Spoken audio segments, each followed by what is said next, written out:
बादशाह अकबर का दरबार अपनी पूरी शानो शौकत के साथ लगा हुआ था। मंत्रीगण, अमीर उमरा और दूर दूर से आए गुणीजन अपने अपने स्थानों पर विराजमान थे। हवा में इत्र की महक और सुनहरी धूप खिड़कियों से छनकर दरबार की भव्यता को और बढ़ा रही थी। किंतु आज बादशाह अकबर के चेहरे पर एक अजीब सी उलझन और उत्सुकता का मिलाजुला भाव था। कुछ दिन पहले पड़ोसी राज्य देवगिरी के राजा विक्रमसेन का एक दूत दरबार में उपस्थित हुआ था। औपचारिक अभिवादन और उपहारों के आदान प्रदान के पश्चात दूत ने एक ऐसा दावा किया था जिसने पूरे मुगलिया सल्तनत में हलचल मचा दी थी। दूत ने बड़े गर्व से घोषणा की थी, महाराज विक्रमसेन के राजकीय उद्यान में एक ऐसा अद्भुत आम का वृक्ष है जिस पर शुद्ध सोने के आम फलते हैं। जी हां, जहांपनाह सोने के आम। उनकी चमक सूरज को भी मात देती है और उनका स्वाद अमृत तुल्य है। ये सुनकर अकबर के दरबारी अवाक रह गए थे। कुछ ने इसे सरासर झूठ और शेखी बघारना माना, तो कुछ के मन में कौतूहल जाग उठा था। राजा विक्रमसेन ने अकबर को यह भी चुनौती दी थी कि यदि वे चाहें तो स्वयं आकर इस चमत्कार को देख सकते हैं, और यदि मुगलिया सल्तनत में कोई ऐसा गुणी हो जो ये रहस्य जान सके कि सोने के आम कैसे उगाए जा सकते हैं, तो राजा विक्रमसेन उसे अतुलनीय पुरस्कार देंगे। साथ ही ये भी शर्त थी कि यदि अकबर के विशेषज्ञ ऐसा करने में विफल रहे तो उन्हें देवगिरी की श्रेष्ठता स्वीकार करनी होगी। अकबर, जो स्वयं ज्ञान विज्ञान और नई चीजों के प्रति गहरी रुचि रखते थे, इस चुनौती से विचलित भी हुए और आकर्षित भी। उन्होंने अपने राज्य के सबसे चतुर बागबानों, कीमियागरों और पंडितों को बुलवाया। कई दिनों तक मंत्रणाएं चलती रही। बागबानों ने कहा, जहांपनाह, हमने नाना प्रकार के आम उगाए हैं, पर सोने के आम, ये प्रकृति के नियम के विरुद्ध है। कीमियागरों ने दावा किया कि वे किसी भी धातु को सोने में बदल सकते हैं, पर जीवित फल को सोने का बनाना उनकी समझ से परे था। पंडितों ने प्राचीन ग्रंथों का हवाला दिया, पर कहीं भी सोने के आम के वृक्ष का उल्लेख नहीं मिला। दरबार में निराशा छाने लगी। अकबर को लगने लगा कि कहीं राजा विक्रमसेन उन्हें मूर्ख तो नहीं बना रहे, या फिर ये उनकी प्रतिष्ठा को धूमिल करने की कोई चाल है। उनकी चिंता बढ़ती जा रही थी। ऐसे में उनकी निगाहें अपने सबसे चतुर और विश्वसनीय सलाहकार बीरबल पर टिकी।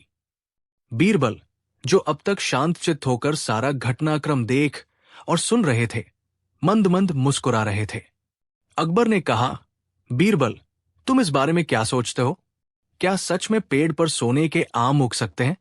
क्या देवगिरी का राजा हमें मूर्ख बना रहा है, या उसके पास सचमुच कोई रहस्य है? बीरबल ने अदब से झुककर कहा, आलमपनाह, प्रकृति के अपने नियम हैं। मैंने आज तक किसी जीवित वृक्ष पर धातु के फल उगते नहीं देखे, परंतु राजा विक्रमसेन इतने आत्मविश्वास से कह रहे हैं तो अवश्य ही इसमें कोई गूढ़ रहस्य छिपा होगा। यदि आप आज्ञा दें तो मैं इस रहस्य का पता लगाने का प्रयास कर सकता हूं। अकबर के चेहरे पर आशा की एक किरण उभरी। बीरबल, हमें तुम पर पूरा भरोसा है। तुम्हें जो भी साधन चाहिए हो, बेझिझक मांग लो। पर याद रहे, यह हमारी सल्तनत की प्रतिष्ठा का प्रश्न है। बीरबल ने मुस्कुराते हुए कहा, जहांपनाह, मुझे अधिक कुछ नहीं, बस कुछ समय, एक छोटा सा बगीचा, कुछ आम के पौधे और थोड़ी सी स्वर्ण मुद्राएं चाहिए होंगी। और हां, इस दौरान कोई भी मेरे कार्य में बाधा न डाले और नहीं ये जानने का प्रयास करे कि मैं क्या कर रहा हूं। अकबर ने तुरंत बीरबल की सारी मांगे पूरी करने का आदेश दिया। शहर के बाहर यमुना किनारे एक छोटा एकांत बगीचा बीरबल को सौंप दिया गया। साथ ही राजकोष से उन्हें पर्याप्त स्वर्ण मुद्राएं और आम की कुछ उत्तम कलमों वाले पौधे भी दिए गए। बीरबल ने उस बगीचे के चारों ओर ऊंची बाड़ लगवा दी और केवल अपने 2 विश्वासपात्र सहायकों को अंदर आने की अनुमति दी। दिन बीतने लगे, हफ्ते गुजरने लगे और फिर महीने। दरबार में कानाफूसी शुरू हो गई। कुछ दरबारी, जो बीरबल से ईर्ष्या रखते थे, कहने लगे कि बीरबल बादशाह को मूर्ख बना रहे हैं और समय बर्बाद कर रहे हैं।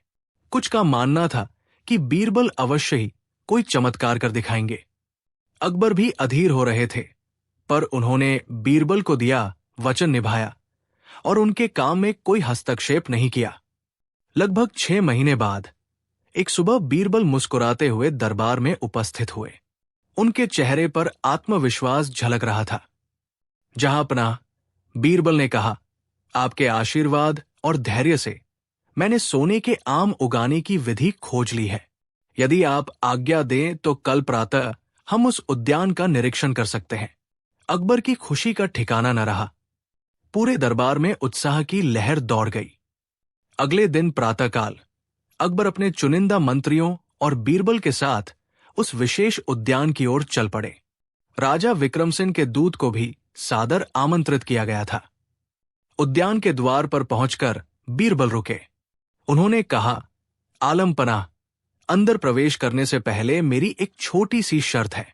इस उद्यान में जो सोने के आम का वृक्ष है, उसे केवल वही व्यक्ति छू सकता है और उसके फल तोड़ सकता है जिसने अपने जीवन में कभी कोई पाप न किया हो, कभी झूठ न बोला हो और कभी किसी का दिल न दुखाया हो। यह सुनकर सभी दरबारी एक दूसरे का मुंह ताकने लगे। अकबर भी क्षण भर को सोच में पड़ गए। राजा विक्रमसिंह का दूत भी कुछ हैरान था। बीरबल ने आगे कहा, यदि कोई अपवित्र व्यक्ति इस वृक्ष को स्पर्श करेगा तो ये तुरंत जलकर राख हो जाएगा और सारे सोने के आम मिट्टी बन जाएंगे।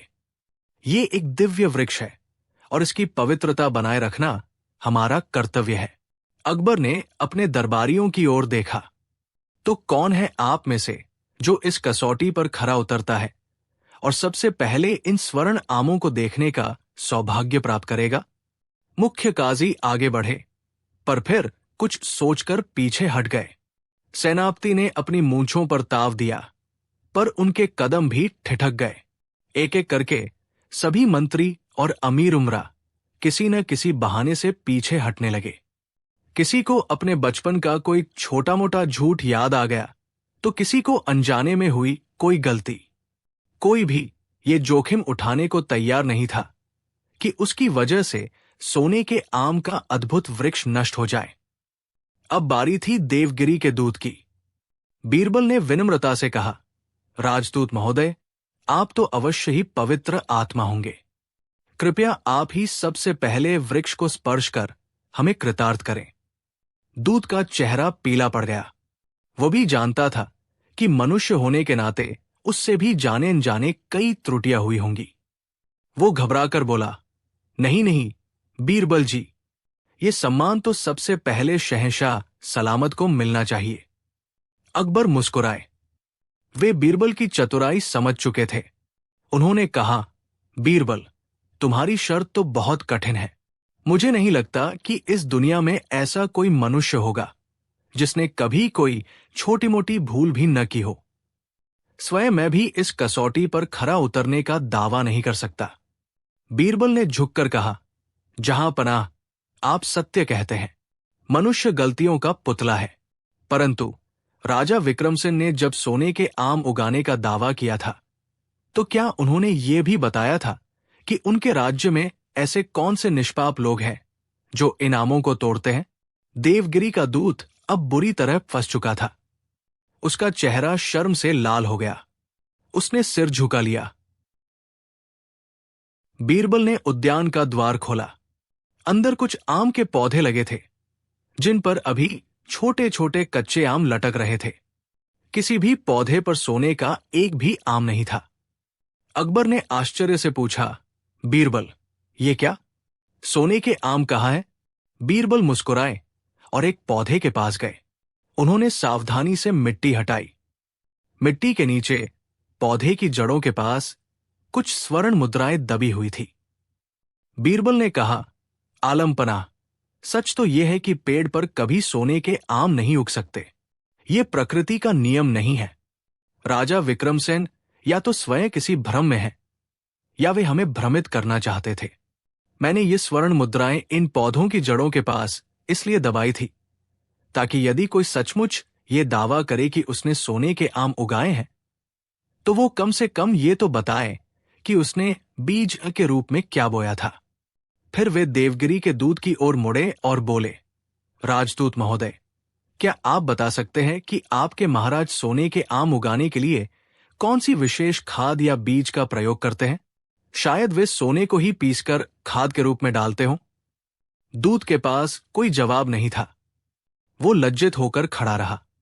बीरबल ने आगे कहा, जहांपनाह, देवगिरी के राजा का दावा या तो कोई चतुराई भरी चाल थी, या फिर उनके सोने के आम किसी और ही प्रकार के होंगे।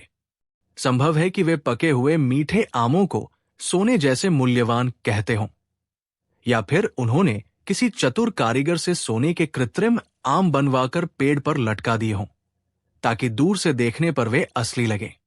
पर जीवित वृक्ष पर प्राकृतिक रूप से सोने के फल नहीं लग सकते। और फिर बीरबल ने अपनी निष्पाप व्यक्ति वाली शर्त का रहस्य खोला।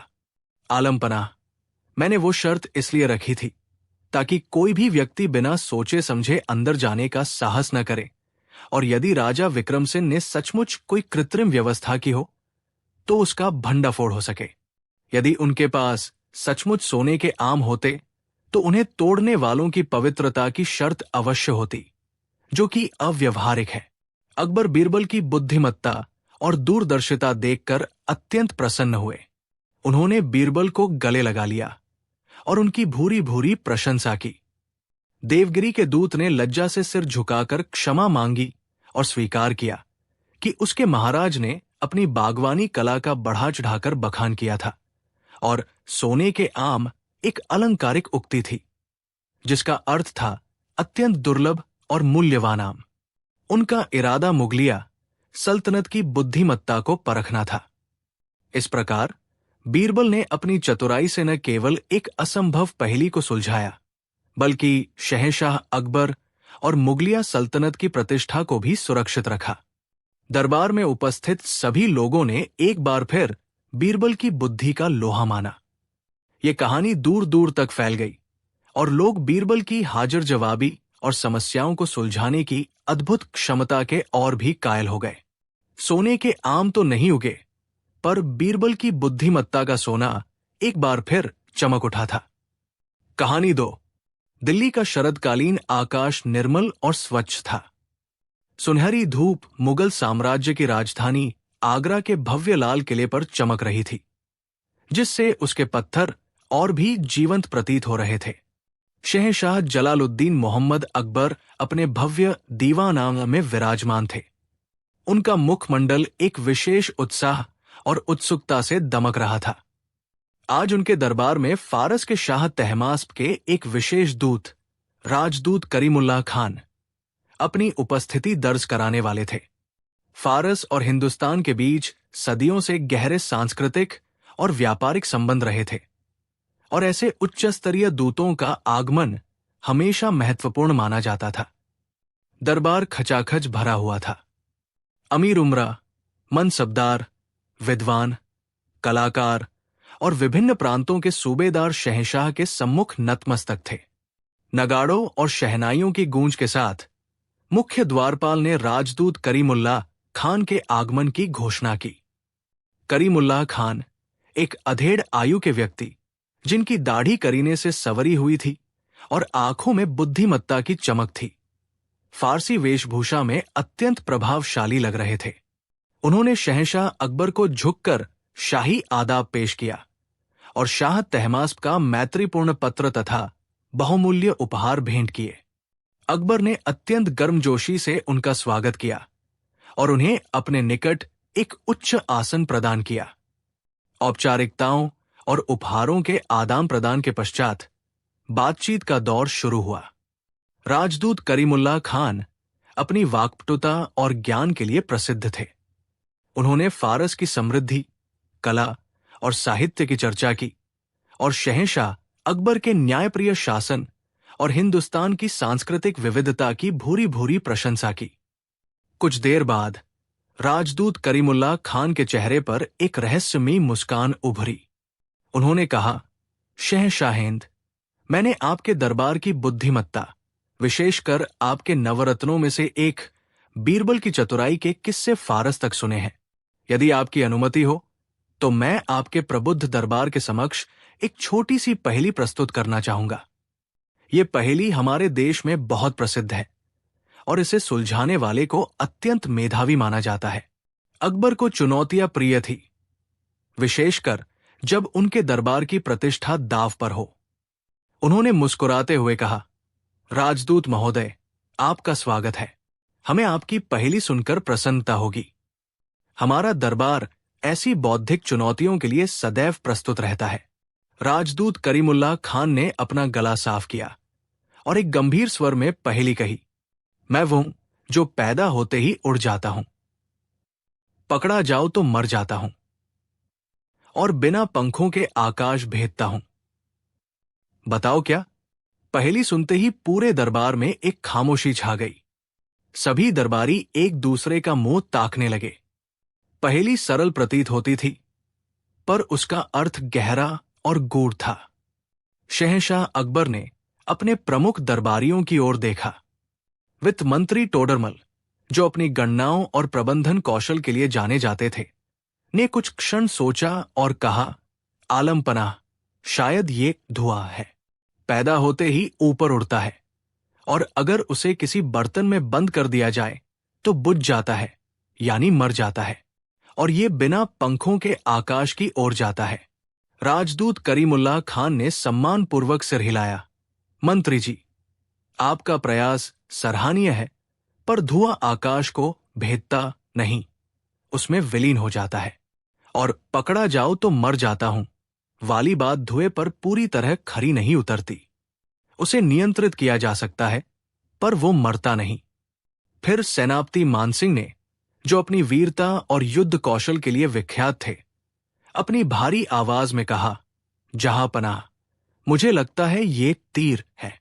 धनुष से निकलते ही उड़ता है, लक्ष्य को भेदकर मानो मर जाता है और बिना पंखों के आकाश को भेदता हुआ जाता है। करीमुल्लाह खान ने पुनः नम्रता से कहा, सेनापति जी, आपका तर्क भी मजबूत है, पर तीर में तो पीछे पंख पर लगे होते हैं जो उसे संतुलन देते हैं। पहेली में बिना पंखों के स्पष्ट रूप से कहा गया है। अब दरबार के अन्य विद्वानों और कवियों ने भी अपने अपने अनुमान प्रस्तुत किए। किसी ने आंसू कहा, किसी ने आह, किसी ने सपना, तो किसी ने बिजली। हर उत्तर के पीछे एक तर्क था, पर राजदूत करीमुल्लाह खान हर बार विनम्रतापूर्वक उसे अस्वीकृत कर देते, ये कहते हुए कि उत्तर पहेली की सभी शर्तों पर खरा नहीं उतरता। धीरे धीरे दरबारियों के चेहरे पर निराशा और असमंजस के भाव आने लगे। शहंशाह अकबर भी कुछ चिंतित हो उठे। उन्हें अपने दरबार की प्रतिष्ठा की चिंता सताने लगी थी। उनकी नजरें अब अपने सबसे चतुर और प्रिय सलाहकार बीरबल को ढूंढ रही थी, जो अब तक शांत बैठे सब कुछ ध्यान से सुन और देख रहे थे। अकबर ने बीरबल की ओर देखा और कहा, बीरबल, क्या तुम इस गुत्थी को सुलझा सकते हो? ऐसा प्रतीत होता है कि हमारे दरबारी इस विदेशी पहेली के समक्ष निरुत्तर हो गए हैं। बीरबल अपनी जगह से उठे, शहंशाह को आदाब किया और फिर राजदूत करीमुल्लाह खान की ओर मुखातिब हुए। उनके चेहरे पर सदा की तरह एक शांत और हल्की सी मुस्कान थी।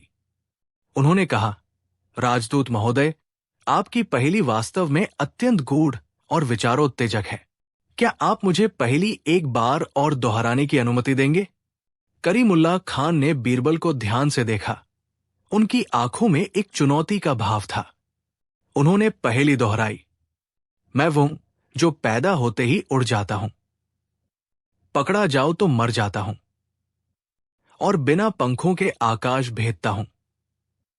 बताओ क्या? बीरबल ने कुछ क्षण आंखें मूंदकर गहन चिंतन किया। दरबार में पूर्ण शांति थी। सभी की निगाहें बीरबल पर टिकी थी। शहंशाह अकबर भी उत्सुकता से उनके उत्तर की प्रतीक्षा कर रहे थे। कुछ देर बाद बीरबल ने अपनी आंखें खोली और उनके चेहरे पर आत्मविश्वास की एक किरण उभरी। उन्होंने अत्यंत विनम्रता से कहा, राजदूत महोदय, आपकी पहेली का उत्तर है एक राज या गोपनीय बात। ये सुनते ही राजदूत करीमुल्लाह खान के चेहरे के भाव बदल गए। उनकी आंखों में जो चुनौती का भाव था वो अब आश्चर्य और प्रशंसा में परिवर्तित हो गया। दरबार में उपस्थित अन्य लोग भी चौंक गए और बीरबल के उत्तर पर विचार करने लगे। बीरबल ने अपनी बात को और स्पष्ट करते हुए समझाया, देखिए, मैं वह हूं जो पैदा होते ही उड़ जाता हूं।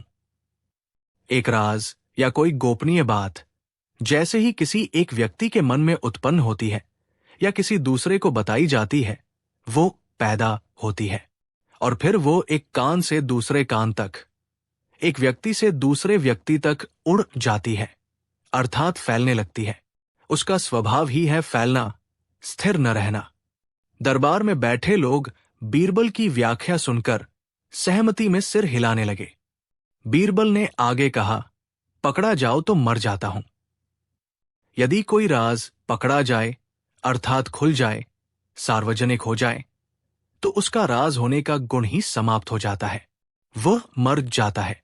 एक बार रहस्य उजागर हो गया तो फिर वो रहस्य नहीं रहता। यह सुनकर राजदूत करीमुल्लाह खान के होठों पर एक हल्की सी मुस्कान तैर गई। वो बीरबल की बुद्धिमत्ता से प्रभावित हो रहे थे। अंत में बीरबल ने पहेली के तीसरे और सबसे महत्वपूर्ण भाग की व्याख्या की, और बिना पंखों के आकाश भेदता हूं। एक महत्वपूर्ण राज या कोई संवेदनशील गोपनीय बात बिना किसी भौतिक साधन या पंखों के दूर दूर तक पहुंच सकती है। ये राज्यों की सीमाओं को लांघ सकती है, साम्राज्यों के भाग्य बदल सकती है, लोगों के जीवन में उथल पुथल मचा सकती है। एक छोटा सा राज भी यदि सही समय पर सही जगह प्रकट हो जाए तो वो आकाश भेदने जैसा, अर्थात अत्यंत प्रभावशाली और दूरगामी परिणाम उत्पन्न कर सकता है। उसकी शक्ति असीम हो सकती है, जो किसी भी भौतिक उड़ान से कहीं अधिक प्रभावी होती है। बीरबल की विस्तृत और तर्कपूर्ण व्याख्या सुनकर पूरा दरबार स्तब्ध रह गया। शहंशाह अकबर का चेहरा गर्व से खिल उठा। राजदूत करीमुल्लाह खान अपनी जगह से खड़े हो गए और उन्होंने झुककर बीरबल का अभिवादन किया। उन्होंने कहा, बीरबल जी, आपने न केवल पहेली का सही उत्तर दिया है, बल्कि उसकी ऐसी सटीक और गहन व्याख्या की है जैसी मैंने पहले कभी नहीं सुनी। आपकी बुद्धिमत्ता और सूक्ष्म दृष्टि वास्तव में प्रशंसनीय है। शहंशाह अकबर धन्य है कि उनके पास आप जैसा रत्न है। हमारी ये पहेली राज या शब्द, विशेषकर गोपनीय शब्द या वचन के संदर्भ में ही बनाई गई थी, और आपने इसके हर पहलू को बखूबी समझा है। शहंशाह अकबर अत्यंत प्रसन्न हुए। उन्होंने बीरबल को बहुमूल्य इनाम देने की घोषणा की और राजदूत करीमुल्लाह खान का आभार व्यक्त किया कि उन्होंने ऐसी रोचक पहेली प्रस्तुत करके उनके दरबार की बौद्धिक क्षमता को परखने का अवसर दिया। उस दिन बीरबल की चतुराई और बुद्धिमत्ता ने एक बार फिर मुगल दरबार की प्रतिष्ठा को न केवल अक्षुण्ण रखा, बल्कि उसे और भी गौरवान्वित किया। राजदूत करीमुल्लाह खान जब फारस लौटे तो उनके पास शहंशाह अकबर के शौर्य और न्याय के साथ साथ बीरबल की अद्भुत मेधा के भी अनेक किस्से थे, जो उन्होंने शाह तहमास्प और फारसी दरबार में सुनाए। यह घटना हिंदुस्तान और फारस के बीच सांस्कृतिक आदान प्रदान की एक और स्वर्णिम कड़ी बन गई, और बीरबल का नाम बुद्धि और हाजिर जवाबी का पर्याय बनकर इतिहास में और भी अंकित हो गया।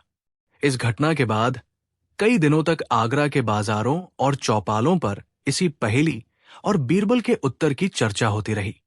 लोग बीरबल की सोचने की क्षमता, उनके तर्कों की गहराई और उनकी भाषा की सरलता से अत्यंत प्रभावित थे। ये कहानी भी अकबर और बीरबल के अनगिनत किस्सों में जुड़ गई, जो आज भी लोगों को मनोरंजन के साथ साथ जीवन की गहरी सीख भी देती है। बीरबल ने यह सिद्ध कर दिया था कि सच्ची बुद्धिमत्ता केवल ज्ञान का भंडार नहीं, बल्कि उस ज्ञान को सही समय पर, सही तरीके से और सही संदर्भ में प्रयोग करने की कला है। कहानी 3। दिल्ली का दरबार उस दिन एक अनूठी प्रत्याशा से भरा हुआ था। बादशाह अकबर अपने भव्य सिंहासन पर आसीन थे।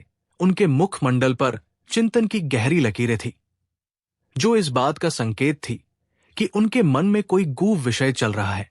दरबारीगण अपनी अपनी जगहों पर शांत बैठे थे सबकी आंखें बादशाह पर टिकी थी, ये जानने को उत्सुक कि आज किस नई चुनौती या विचार का प्राकट्य होगा।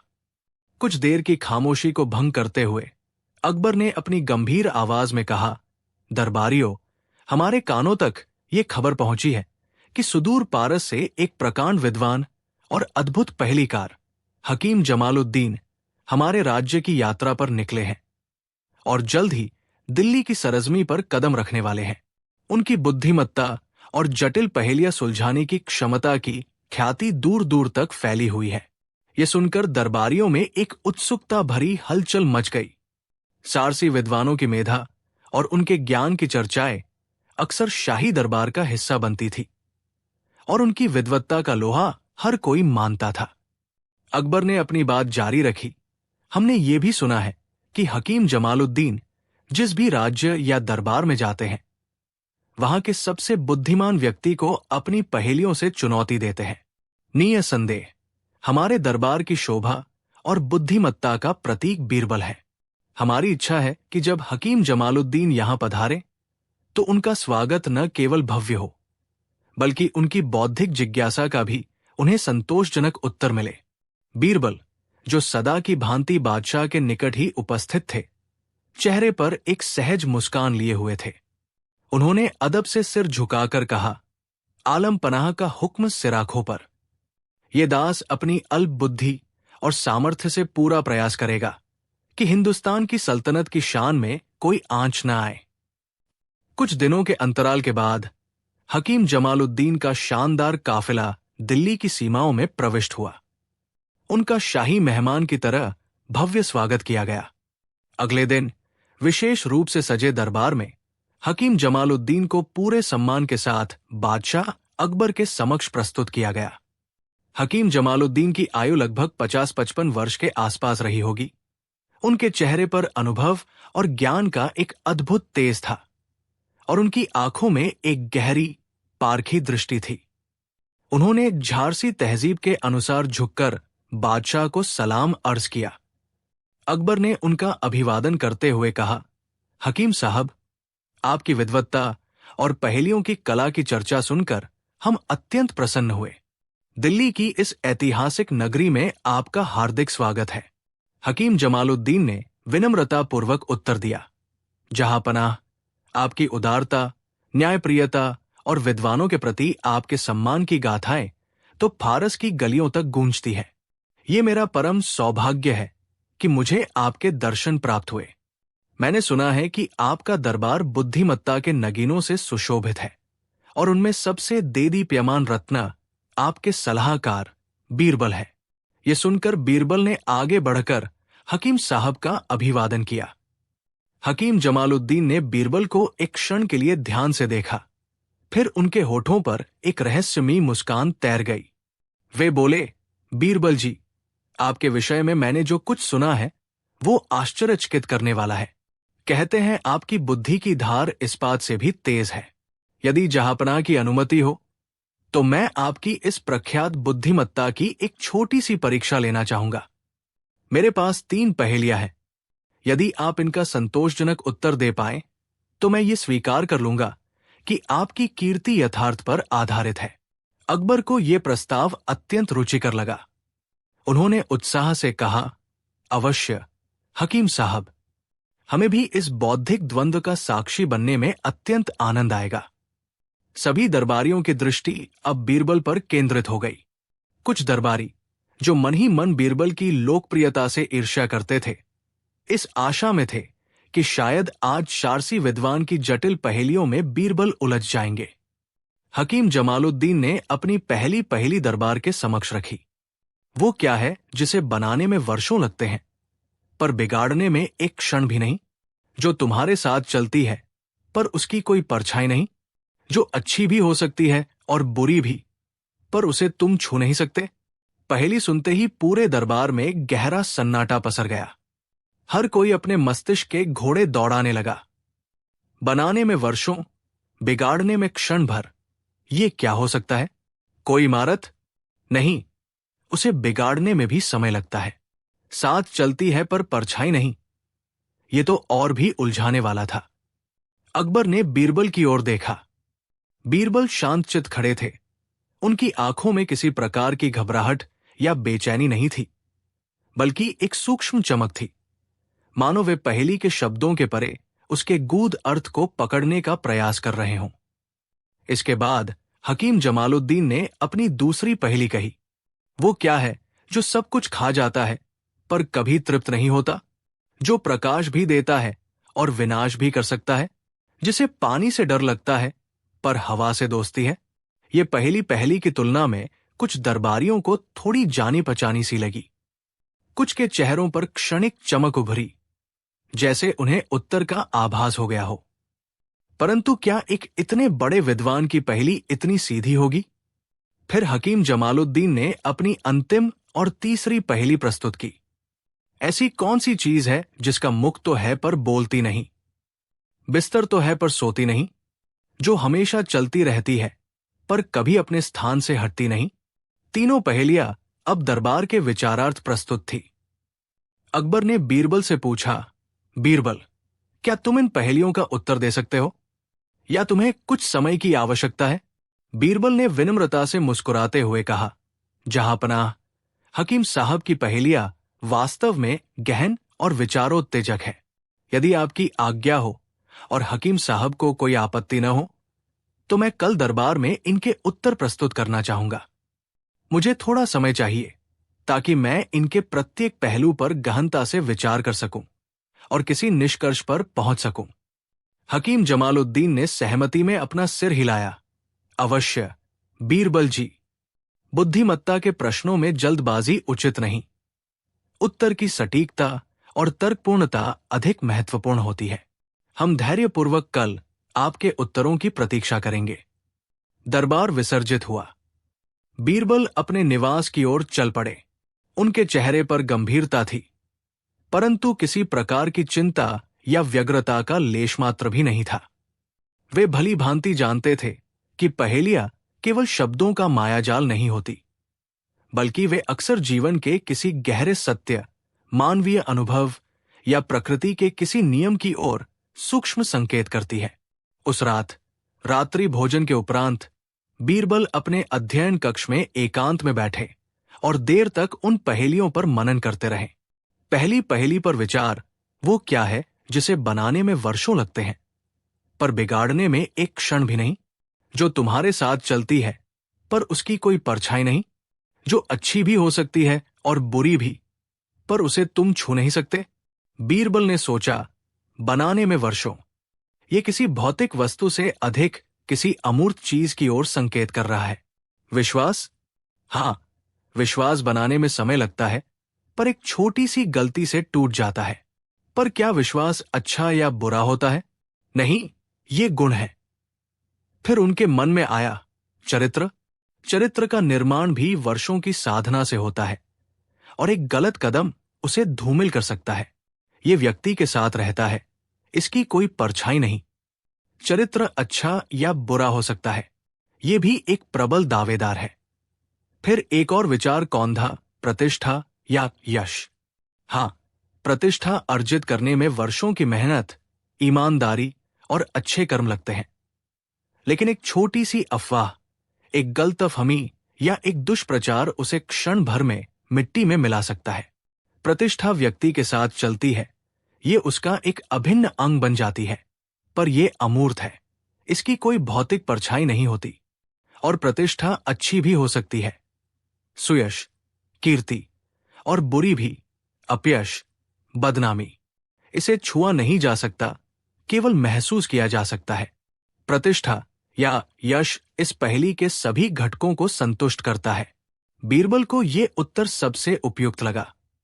दूसरी पहेली पर विचार, वो क्या है जो सब कुछ खा जाता है पर कभी तृप्त नहीं होता, जो प्रकाश भी देता है और विनाश भी कर सकता है, जिसे पानी से डर लगता है पर हवा से दोस्ती है? ये पहेली अपेक्षाकृत स्पष्ट थी।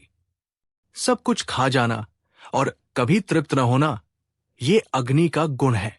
वो लकड़ी, कागज, वस्त्र सब कुछ भस्म कर देती है और जितना ईंधन मिले उतनी ही प्रचंड होती जाती है। प्रकाश देना, दीपक की लौ, मशाल, यज्ञ की अग्नि सभी प्रकाश के स्रोत है। विनाश कर सकना, आग जब विकराल रूप लेती है तो बस्तियां और जंगल जलाकर राख कर देती है। पानी से डर लगना, जल अग्नि का शमन करता है। हवा से दोस्ती, वायु के संपर्क में आने पर अग्नि और भी प्रज्वलित होती है। निसंदेह ये अग्नि ही है। तीसरी पहेली पर विचार। ऐसी कौन सी चीज है जिसका मुख तो है पर बोलती नहीं, बिस्तर तो है पर सोती नहीं, जो हमेशा चलती रहती है पर कभी अपने स्थान से हटती नहीं। बीरबल ने इस पर भी विचार किया। मुख है पर बोलती नहीं, ये सोचने पर विवश करता है। बिस्तर है पर सोती नहीं, ये भी एक विरोधाभास है। हमेशा चलती रहती है पर अपने स्थान से नहीं हटती। उन्होंने अपनी कल्पना में यमुना नदी के प्रवाह को देखा। नदी का मुहाना होता है जहां वो समुद्र से मिलती है। उसे उसका मुख कहा जा सकता है, जो शांत रहता है, बोलता नहीं। नदी की तलहटी या पेटा जिस पर वो बहती है, उसका बिस्तर कहा जा सकता है, पर वो उस पर सोती नहीं, निरंतर प्रवाहित होती रहती है। नदी हमेशा बहती है, चलती रहती है, और वो अपने निर्धारित मार्ग पर ही बहती है, अपने स्थान से विचलित नहीं होती, जब तक कि कोई बड़ी प्राकृतिक आपदा उसे बाधित न करे। हां, ये नदी ही होनी चाहिए।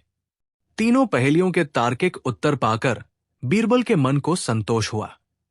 उन्होंने अपने विचारों को क्रमबद्ध किया ताकि अगले दिन दरबार में उन्हें सुस्पष्ट और प्रभावशाली ढंग से प्रस्तुत कर सकें। अगला दिन दरबार उत्सुक दर्शकों और गंभीर दरबारियों से खचाखच भरा हुआ था। हकीम जमालुद्दीन अपने आसन पर विराजमान थे। उनके चेहरे पर एक विद्वत्तापूर्ण मुस्कान थी, जिसमें उत्सुकता और एक सूक्ष्म चुनौती का भाव स्पष्ट झलक रहा था। बादशाह अकबर भी आज विशेष रूप से प्रफुल्लित और उत्साहित लग रहे थे। उन्हें अपने प्रिय बीरबल की क्षमता पर पूर्ण विश्वास था। अकबर ने कार्यवाही आरंभ करते हुए घोषणा की, आज बीरबल, फारस से पधारे हमारे माननीय अतिथि हकीम जमालुद्दीन द्वारा प्रस्तुत की गई 3 गूढ़ पहेलियों का उत्तर देंगे। सभी की निगाहें श्रद्धा और अपेक्षा के साथ बीरबल पर जा टिकी। बीरबल ने शालीनता से आगे बढ़कर पहले बादशाह सलामत को और फिर हकीम जमालुद्दीन को आदाब किया। बीरबल ने कहा, हकीम साहब, आपकी पहेलियां निस्संदेह अत्यंत गूढ़ और बुद्धिमत्ता की कसौटी पर खरी उतरने वाली थी। मैंने अपनी सीमित समझ और विवेक से उनके उत्तर खोजने का विनम्र प्रयास किया है। हकीम जमालुद्दीन ने कहा, हम आपके उत्तर सुनने को अत्यंत आतुर हैं, बीरबल जी। बीरबल ने पहली पहेली दोहराई। वो क्या है जिसे बनाने में वर्षों लगते हैं पर बिगाड़ने में एक क्षण भी नहीं, जो तुम्हारे साथ चलती है पर उसकी कोई परछाई नहीं, जो अच्छी भी हो सकती है और बुरी भी, पर उसे तुम छू नहीं सकते। फिर उन्होंने अपना उत्तर दिया, हकीम साहब, इस पहेली का उत्तर है मनुष्य की प्रतिष्ठा या यश एवं अपयश। दरबार में एक क्षण के लिए गहन शांति छा गई, जैसे सभी इस उत्तर के निहितार्थ को समझने का प्रयास कर रहे हों। फिर कुछ फुसफुसाहटें शुरू हुई। बीरबल ने अपनी बात को और स्पष्ट करते हुए कहा, मान्यवर, किसी व्यक्ति की प्रतिष्ठा या उसका यश बनने में वर्षों का समय, अथक परिश्रम, सत्यनिष्ठा और अच्छे कर्म लगते हैं। समाज में एक सम्मानित स्थान पाना एक लंबी साधना है, परंतु एक छोटी सी भूल, एक अफवाह, एक लांछन या एक दुष्प्रचार उस वर्षों की कमाई हुई प्रतिष्ठा को क्षण भर में धूल में मिला सकता है। प्रतिष्ठा या कीर्ति व्यक्ति के साथ साए की तरह चलती है। जहां व्यक्ति जाता है, उसकी ख्याति या बदनामी उससे पहले पहुंच जाती है, परंतु ये अमूर्त होती है। इसकी कोई भौतिक परछाई नहीं होती जिसे देखा जा सके, और ये अच्छी भी हो सकती है, जैसे सुयश, कीर्ति, नेकनामी, और ये बुरी भी हो सकती है, जैसे अपयश, बदनामी, कलंक। हम इसे छू नहीं सकते, इसका कोई भौतिक अस्तित्व नहीं है। इसे केवल समाज की दृष्टि में, लोगों के मन में महसूस किया जा सकता है।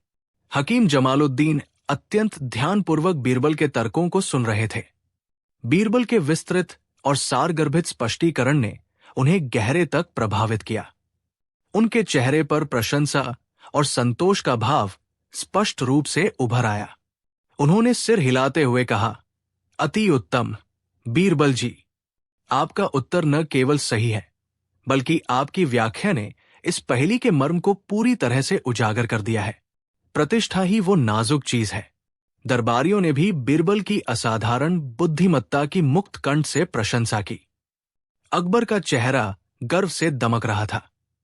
अब बीरबल ने दूसरी पहेली की ओर ध्यान आकर्षित किया। उन्होंने पहेली को पुनः दोहराया। वो क्या है जो सब कुछ खा जाता है पर कभी तृप्त नहीं होता, जो प्रकाश भी देता है और विनाश भी कर सकता है, जिसे पानी से डर लगता है पर हवा से दोस्ती है?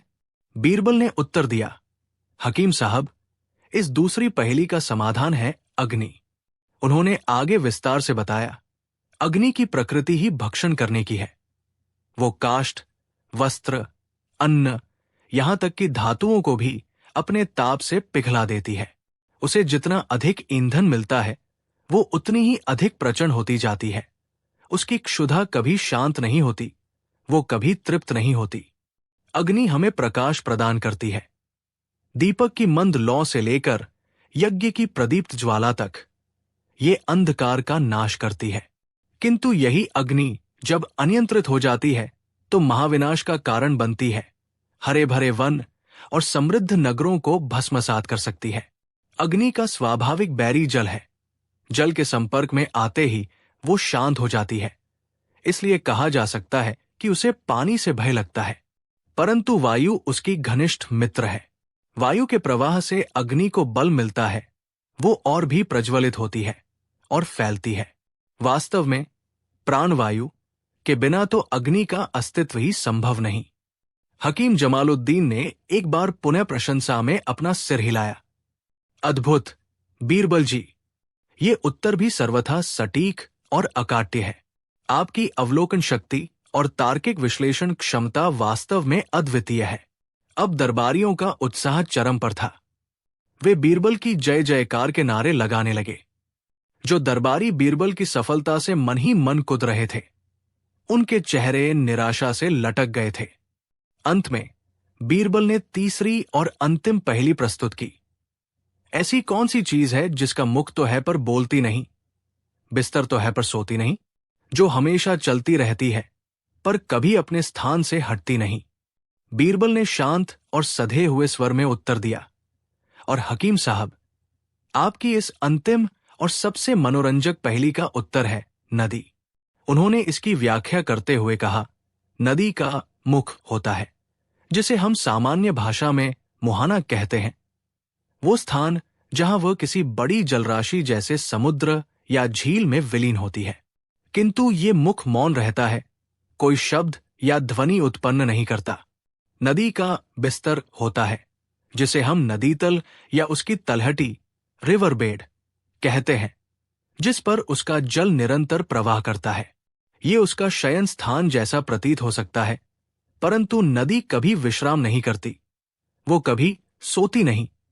वो तो दिन रात अविराम गति से बहती रहती है। नदी सदैव गतिमान रहती है, हमेशा चलती रहती है, और जैसा कि आपने स्वयं स्पष्ट किया, वो अपने निश्चित प्रवाह मार्ग का अनुसरण करती है।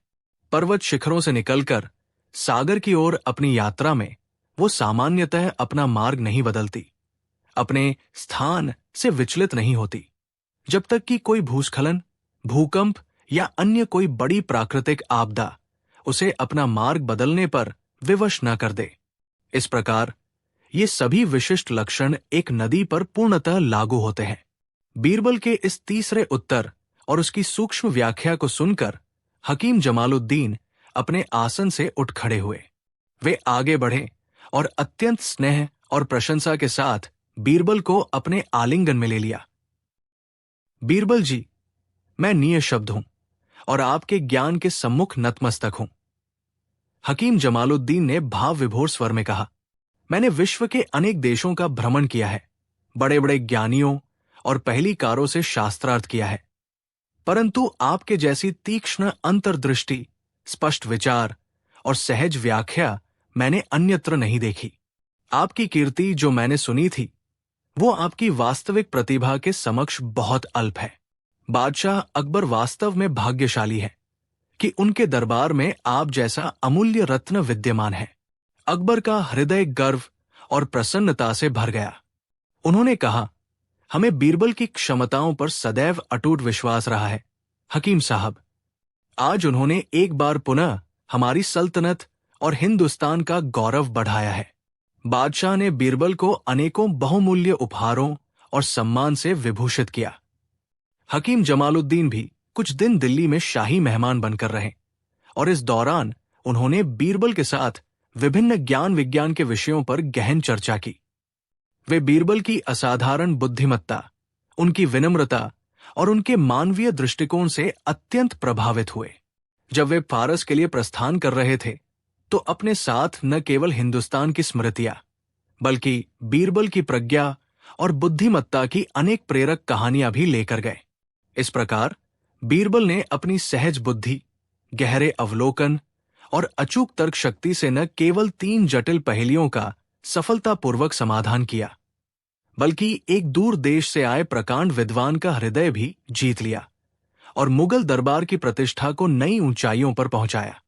यह घटना अकबर और बीरबल की अनगिनत रोचक और ज्ञानवर्धक कथाओं की श्रृंखला में एक और स्वर्णिम कड़ी बन गई, जो आने वाली पीढ़ियों को बुद्धिमत्ता, धैर्य और हाजिर जवाबी की प्रेरणा देती रहेगी।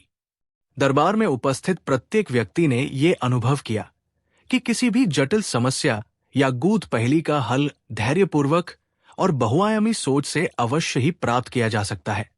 आवश्यकता केवल सूक्ष्म दृष्टि और स्पष्ट विचार रखने की होती है। कहानी 4। गर्मी की एक अलसाई दोपहर थी। बादशाह अकबर अपने शाही बाग में टहल रहे थे। रंग बिरंगे फूल खिले थे, फव्वारे शीतल जल बिखेर रहे थे और मंद मंद हवा चल रही थी। पर अकबर का मन कुछ अशांत था। राजकाज की व्यस्तताओं से ऊबकर वे कुछ हल्का फुल्का मनोरंजन चाहते थे, कुछ ऐसा जो उनके मन को बहला सके और उनकी जिज्ञासा को भी शांत कर सके। उनके साथ उनके प्रिय मित्र और सलाहकार बीरबल भी थे, जो अपनी चिरपरिचित मुस्कान के साथ बादशाह के पीछे पीछे चल रहे थे। अचानक अकबर रुके और बीरबल की ओर मुड़कर बोले, बीरबल, आज हमारा मन कुछ अजीब सी इच्छाएं कर रहा है। क्या तुम हमारी 3 इच्छाएं पूरी कर सकते हो? बीरबल ने अदब से झुककर कहा, आलम पनाह, आपका हुक्म सर आंखों पर। आप अपनी इच्छाएं बताइए, मैं उन्हें पूरा करने का हर संभव प्रयास करूंगा। बस शर्त यह है कि इच्छाएं ऐसी हो जो किसी इंसान के बस में हो। अकबर मुस्कुराए। उन्हें बीरबल की हाजिर जवाबी और चतुराई पर पूरा भरोसा था। उन्होंने कहा, ठीक है बीरबल, तो सुनो हमारी पहली इच्छा। पहली इच्छा, एक ऐसा फूल जो आज तक किसी ने न देखा हो। हमारी पहली इच्छा है कि तुम हमें एक ऐसा फूल लाकर दो जिसे आज तक किसी ने न देखा हो। वो फूल इतना अद्भुत और अद्वितीय होना चाहिए कि उसकी सुंदरता का कोई सानी न हो। बीरबल ने क्षण भर सोचा। ये एक कठिन इच्छा थी। दुनिया में लाखों प्रकार के फूल थे और यह दावा करना कि कोई फूल किसी ने नहीं देखा लगभग असंभव था। पर बीरबल कहाँ हार मानने वाले थे। उन्होंने कहा, जहां पनाह, आपकी इच्छा अवश्य पूरी होगी। कृपया मुझे 7 दिन का समय दें। अकबर ने सहमति दे दी। बीरबल दरबार से विदा लेकर अपने घर चले गए। 7 दिनों तक बीरबल ने खूब सोच विचार किया। उन्होंने शहर के सबसे प्रसिद्ध बागबानों से मुलाकात की, दूर दराज के यात्रियों से फूलों के बारे में पूछा और कई पुरानी पोथियों का अध्ययन किया। पर ऐसा कोई फूल उन्हें नहीं मिला जिसके बारे में वे निश्चित रूप से कह सकें कि उसे किसी ने नहीं देखा। 7वें दिन बीरबल दरबार में उपस्थित हुए। उनके हाथ में एक मखमली कपड़े से ढका हुआ गमला था। सभी दरबारी और स्वयं अकबर भी उत्सुकता से देख रहे थे कि बीरबल कौन सा अद्भुत फूल लाए हैं। बीरबल ने गमले को अकबर के सामने रखा और धीरे से कपड़ा हटाया। गमले में कोई फूल नहीं था। उसमें मिट्टी में दबा हुआ एक छोटा सा बीज था जो अभी अंकुरित भी नहीं हुआ था। अकबर आश्चर्यचकित रह गए। बीरबल, ये क्या मजाक है? हमने तुमसे एक अद्भुत फूल लाने को कहा था और तुम ये मिट्टी और बीज ले आए। बीरबल मुस्कुराए और बोले, आलम पनाह, ये कोई साधारण बीज नहीं है। ये एक ऐसे फूल का बीज है जिसे आज तक किसी ने नहीं देखा, क्योंकि ये फूल अभी खिला ही नहीं है। जब ये बीज अंकुरित होगा, पौधा बनेगा और उस पर फूल खिलेगा, तो वो निश्चित रूप से एक ऐसा फूल होगा जिसे आज तक किसी ने नहीं देखा होगा, क्योंकि वो पहली बार खिलेगा। अकबर बीरबल की चतुराई पर हंस पड़े। उन्होंने कहा, वाह बीरबल वाह, क्या खूब युक्ति निकाली है। तुमने हमारी पहली इच्छा को बड़े ही अनोखे ढंग से पूरा किया। हम तुम्हारी बुद्धिमत्ता के कायल हैं। दूसरी इच्छा, एक ऐसा वस्त्र जो न तो सिला हो और न ही बुना हो। अकबर ने अपनी दूसरी इच्छा बताते हुए कहा, बीरबल, हमारी दूसरी इच्छा है कि तुम हमें एक ऐसा वस्त्र लाकर दो जो न तो सिला गया हो और न ही बुना गया हो। वो पहनने योग्य भी होना चाहिए। ये इच्छा भी कम पेचीदा नहीं थी।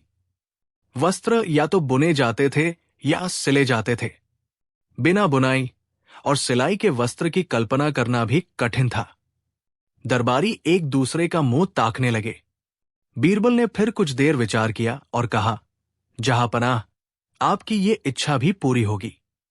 कृपया मुझे थोड़ा समय दे। कुछ देर बाद बीरबल दरबार से बाहर गए और थोड़ी ही देर में वापस लौटे। उनके हाथ में एक बड़ा सा रेशमी रुमाल था और उस रुमाल में कुछ लिपटा हुआ था। उन्होंने अकबर के सामने आकर रुमाल खोला। अंदर कपास का एक बड़ा सा गोला था जो अभी तक धागे में नहीं बदला गया था। अकबर ने हैरानी से पूछा, बीरबल, ये क्या है? ये तो कच्ची कपास है। इसे वस्त्र कैसे कहा जा सकता है? बीरबल ने विनम्रता से उत्तर दिया, आलम पनाह, ये कपास का गोला ही वो वस्त्र है जो न तो सिला गया है और न ही बुना गया है, और ये पहनने योग्य भी है। पहनने योग्य कैसे? अकबर ने पूछा। बीरबल ने उत्तर दिया, जहांपनाह, प्राचीन काल में जब वस्त्रों का आविष्कार नहीं हुआ था, तब हमारे पूर्वज इसी प्रकार कपास को या पत्तों को अपने शरीर पर लपेटकर तन ढका करते थे। ये वस्त्र का सबसे आदिम और प्राकृतिक रूप है। ये न तो किसी दर्जी ने सिला है और न ही किसी जुलाहे ने बुना है। ये प्रकृति का दिया हुआ वस्त्र है। बीरबल ने आगे कहा, और जहां तक पहनने की बात है, यदि आप इस कपास के गोले को सावधानी से फैलाएं तो ये एक पतली चादर का रूप ले लेगा जिसे शरीर पर लपेटा जा सकता है। ये उतना आरामदायक या सुंदर भले ही न हो जितना कि आपके शाही वस्त्र है, पर यह आपकी शर्त को पूरा करता है। अकबर एक बार फिर बीरबल की तर्क शक्ति और गहरी सोच से प्रभावित हुए। उन्होंने स्वीकार किया कि बीरबल ने उनकी दूसरी इच्छा को भी बुद्धिमानी से पूरा कर दिया था। तीसरी इच्छा, ईश्वर का दर्शन। अब अकबर के चेहरे पर एक गंभीर भाव आया। उन्होंने कहा, बीरबल, हमारी दो इच्छाएं तो तुमने बड़ी चतुराई से पूरी कर दी। अब सुनो हमारी तीसरी और सबसे कठिन इच्छा। हम ईश्वर का साक्षात दर्शन करना चाहते हैं। क्या तुम हमें ईश्वर दिखा सकते हो? यह सुनकर पूरे दरबार में सन्नाटा छा गया। ईश्वर का दर्शन, ये कैसे संभव हो सकता था? कई ज्ञानी पंडित और मौलवी भी इस विषय पर मौन साध लेते थे। दरबारियों को लगा कि इस बार बीरबल अवश्य ही निरुत्तर हो जाएंगे। बीरबल भी क्षण भर को गंभीर हो गए। ये सचमुच एक बहुत बड़ी और लगभग असंभव लगने वाली इच्छा थी। पर उनके चेहरे पर घबराहट नहीं, बल्कि एक गहरी सोच के भाव थे। कुछ देर मौन रहने के बाद बीरबल ने कहा, आलम पनाह, आपकी ये इच्छा भी पूरी हो सकती है, परंतु इसके लिए आपको कुछ करना होगा। अकबर ने उत्सुकता से पूछा, क्या करना होगा बीरबल? हम कुछ भी करने को तैयार हैं। बीरबल ने कहा, जहांपनाह, ईश्वर सर्वव्यापी है। वो कण कण में विद्यमान है। उसे देखने के लिए बाहरी आंखों की नहीं, बल्कि मन की आंखों की आवश्यकता होती है। यदि आप सचमुच ईश्वर का दर्शन करना चाहते हैं तो आपको अपने मन को शुद्ध करना होगा, अपने अहंकार को त्यागना होगा और सच्ची श्रद्धा के साथ उसे खोजने का प्रयास करना होगा। फिर बीरबल ने एक छोटा सा दृष्टांत दिया। उन्होंने एक बच्चे को बुलाया जो दरबार में अपने पिता के साथ आया था। बीरबल ने बच्चे के हाथ में एक मीठा लड्डू दिया और उससे कहा कि वो इस लड्डू को ऐसी जगह जाकर खाए जहां उसे कोई न देख रहा हो। बच्चा लड्डू लेकर चला गया। थोड़ी देर बाद वो वापस आया। लड्डू उसके हाथ में वैसा का वैसा ही था। बीरबल ने पूछा, क्या हुआ बेटा, तुमने लड्डू क्यों नहीं खाया? बच्चे ने मासूमियत से उत्तर दिया, मैंने बहुत कोशिश की, पर मुझे ऐसी कोई जगह नहीं मिली जहां मुझे कोई न देख रहा हो। जब मैं कमरे में गया तो वहां दीवारें मुझे देख रही थी। जब मैं बाग में गया तो पेड़ पौधे मुझे देख रहे थे। और जब मैंने आंखें बंद कर ली तो मुझे लगा कि मेरे अंदर बैठा कोई मुझे देख रहा है। बीरबल मुस्कुराए और अकबर की ओर मुड़कर बोले, जहां पनाह, देखा आपने, ये छोटा सा बच्चा भी समझता है कि कोई शक्ति है जो हमें हर समय देख रही है। वही ईश्वर है। वो किसी एक स्थान पर या किसी एक रूप में सीमित नहीं है। वो तो सृष्टि के हर कण में, हर जीव में और स्वयं हमारे अंदर भी विद्यमान है। बीरबल ने आगे कहा, यदि आप सचमुच ईश्वर का दर्शन करना चाहते हैं तो अपनी प्रजा की सेवा में ईश्वर को देखिए।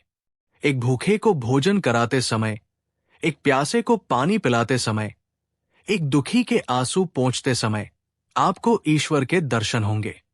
जब आप न्याय करते हैं, जब आप दया दिखाते हैं, जब आप प्रेम करते हैं, तो आप ईश्वर के करीब होते हैं। ईश्वर को देखने के लिए किसी मंदिर, मस्जिद या गिरजाघर जाने की आवश्यकता नहीं है। यदि आपका मन मैला है और यदि आपका मन शुद्ध है तो आपको हर जगह, हर वस्तु में ईश्वर के दर्शन हो सकते हैं। बीरबल की बातें सुनकर अकबर की आंखें खुल गई। उन्हें अपनी भूल का एहसास हुआ। वे समझ गए कि ईश्वर कोई भौतिक वस्तु नहीं जिसे देखा या छुआ जा सके, बल्कि वो एक अनुभव है, एक एहसास है, एक शक्ति है जिसे शुद्ध मन और सच्ची श्रद्धा से ही महसूस किया जा सकता है। अकबर ने बीरबल को गले लगा लिया और कहा, बीरबल, तुमने आज हमारी आंखें खोल दी। तुमने न केवल हमारी 3 इच्छाएं पूरी की, बल्कि हमें जीवन का एक बहुत बड़ा सत्य भी समझाया है। तुम्हारी बुद्धिमत्ता और ज्ञान की कोई तुलना नहीं है। तुम सचमुच हमारे सबसे अनमोल रत्न हो। दरबार में उपस्थित सभी लोग बीरबल की बुद्धिमत्ता और उनके दार्शनिक उत्तर से अत्यंत प्रभावित हुए। उन्होंने एक बार फिर बीरबल की प्रशंसा की। इस प्रकार बीरबल ने अपनी चतुराई, तर्कशक्ति और गहरी समझ से बादशाह अकबर की 3 कठिन और अनोखी इच्छाओं को पूरा किया और साथ ही उन्हें जीवन के महत्वपूर्ण पाठ भी सिखाए। ये कहानी हमें ये भी सिखाती है कि कई बार समस्याओं का समाधान सीधे सीधे न होकर सोचने के एक नए दृष्टिकोण और गहरी समझ में छिपा होता है। और सच्ची श्रद्धा और शुद्ध मन से ही हम जीवन के गूढ़ रहस्यों को समझ सकते हैं। कहानी 5। मुगल सल्तनत के दौर में जब शहंशाह अकबर का प्रताप चारों दिशाओं में फैला हुआ था, उनकी राजधानी आगरा न केवल शानो शौकत बल्कि न्याय और बुद्धिमानी के लिए भी जानी जाती थी। इसका एक बड़ा श्रेय अकबर के नवरत्नों में से एक राजा बीरबल को जाता था, जिनकी हाजिर जवाबी और न्यायप्रियता के किस्से आज भी लोगों की जुबान पर हैं। उसी आगरा शहर के एक छोर पर एक छोटा सा गांव था, जहां रामदीन नाम का एक गरीब किसान अपनी पत्नी और 2 बच्चों के साथ रहता था। रामदीन मेहनती और ईमानदार था, लेकिन कुदरत की मार के आगे वो अक्सर बेबस हो जाता। कभी सूखा, कभी बाढ़ और कभी कीटों का प्रकोप उसकी साल भर की मेहनत पर पानी फेर देता। एक वर्ष मानसून ने ऐसा धोखा दिया कि खेतों में दरारें पड़ गई। रामदीन की सारी फसल चौपट हो गई। घर में अनाज का एक दाना न बचा और बच्चों की भूख उससे देखी न जाती। ऊपर से बेटी के विवाह की चिंता उसे खाए जा रही थी। ऐसी विकट परिस्थिति में उसे गांव के महाजन सेठ धनीराम की याद आई। सेठ धनीराम पूरे इलाके में अपनी कंजूसी और ब्याजखोरी के लिए कुख्यात था। उसका आलीशान मकान गांव के बाकी घरों से बिल्कुल अलग थलग अपनी अमीरी का बखान करता था। बाहर से वो मीठी बातें करता, धर्म कर्म का दिखावा करता, लेकिन अंदर से वो धन का ऐसा लोभी था कि किसी की मजबूरी का फायदा उठाने से कभी नहीं चूकता था। उसके बही खातों में ऐसे न जाने कितने गरीबों के नाम दर्ज थे, जो एक बार उसके चंगुल में फंसे तो फिर कभी उबर न पाए। कांपते कदमों और भारी मन से रामदीन सेठ धनीराम की हवेली पहुंचा। द्वारपाल ने उसे कुछ देर बाहर ही रोके रखा, फिर अंदर जाने की इजाजत मिली। सेठ धनीराम मखमली गद्दे पर बैठा हुक्का गुड़गुड़ा रहा था। उसके चेहरे पर क्रूरता और लालच का भाव स्पष्ट झलक रहा था। रामदीन ने हाथ जोड़कर अपनी सारी व्यथा सुनाई। सेठ जी, इस बार फसल मारी गई, घर में खाने को अन्न नहीं, बेटी सयानी हो गई है, उसके हाथ पीले करने हैं, कुछ मदद कर दीजिए, अगली फसल पर सूद समेत लौटा दूंगा। सेठ धनीराम ने उसे ऊपर से नीचे तक देखा, फिर धूर्तता भरी मुस्कान के साथ बोला, रामदीन, तुम्हारी हालत देखकर दुख हुआ, पर क्या करूं, धंधा तो धंधा है, ब्याज तो बाजार के हिसाब से ही लगेगा। और हां, जमानत के तौर पर तुम्हें अपनी जमीन के कागजात मेरे पास रखने होंगे। रामदीन के पैरों तले जमीन खिसक गई। जमीन ही तो उसकी रोजी रोटी का एकमात्र सहारा थी, लेकिन बेटी के ब्याह और बच्चों की भूख के आगे वो मजबूर था। उसने भारी मन से सेठ की शर्तें मान ली और जमीन के कागजात गिरवी रखकर कुछ रुपए ले लिए। सेठ ने बड़ी चालाकी से दस्तावेज पर उससे अंगूठा लगवाया, जिसमें ब्याज की दर इतनी अधिक थी कि रामदीन का उसे चुका पाना लगभग असंभव था। समय बीतता गया। रामदीन ने बेटी का ब्याह तो जैसे तैसे कर दिया, लेकिन सेठ का कर्ज उसके सिर पर पहाड़ बनकर खड़ा था। उसने दिन रात मेहनत की, लेकिन ब्याज की रकम मूलधन से भी ज्यादा हो गई। सेठ धनीराम के कारिंदे रोज दरवाजे पर आकर धमकी देते। गांव में उसकी इज्जत मिट्टी में मिल रही थी। एक दिन सेठ धनीराम अपने लठैतों के साथ रामदीन की झोपड़ी पर आ धमका, रामदीन, बहुत दिन हो गए, अब या तो मेरा पैसा चुकाओ या अपनी जमीन खाली करो। कल सुबह तक अगर पैसा नहीं मिला तो मैं इस जमीन पर कब्जा कर लूंगा। रामदीन सेठ के पैरों में गिर पड़ा, सेठ जी, मुझ गरीब पर रहम करो, ये जमीन छिन गई तो हम भूखे मर जाएंगे। लेकिन पत्थर दिल सेठ पर उसकी गिड़गिड़ाहट का कोई असर नहीं हुआ। वो उसे लताड़ता हुआ चला गया। रामदीन की आंखों से आंसुओं की धारा बह निकली। उसकी पत्नी और बच्चे भी बिलख बिलख कर रोने लगे। उसे कोई रास्ता नहीं सूझ रहा था। तभी उसकी पत्नी ने कहा, सुनो जी, आगरा में बादशाह अकबर का दरबार लगता है। कहते हैं उनके मंत्री बीरबल बहुत बुद्धिमान और न्यायप्रिय है। क्यों ना एक बार उनके पास जाकर फरियाद करें? डूबते को तिनके का सहारा। रामदीन के मन में एक क्षीण आशा की किरण जागी। अगली सुबह भोर होने से पहले ही वो पैदल आगरा की ओर निकल पड़ा। कई दिनों की कठिन यात्रा के बाद भूखा प्यासा, थकाहारा वो आगरा पहुंचा। शाही दरबार में पहुंचकर अपनी फरियाद सुनाना आसान न था। कई दिनों तक वो महल के चक्कर काटता रहा।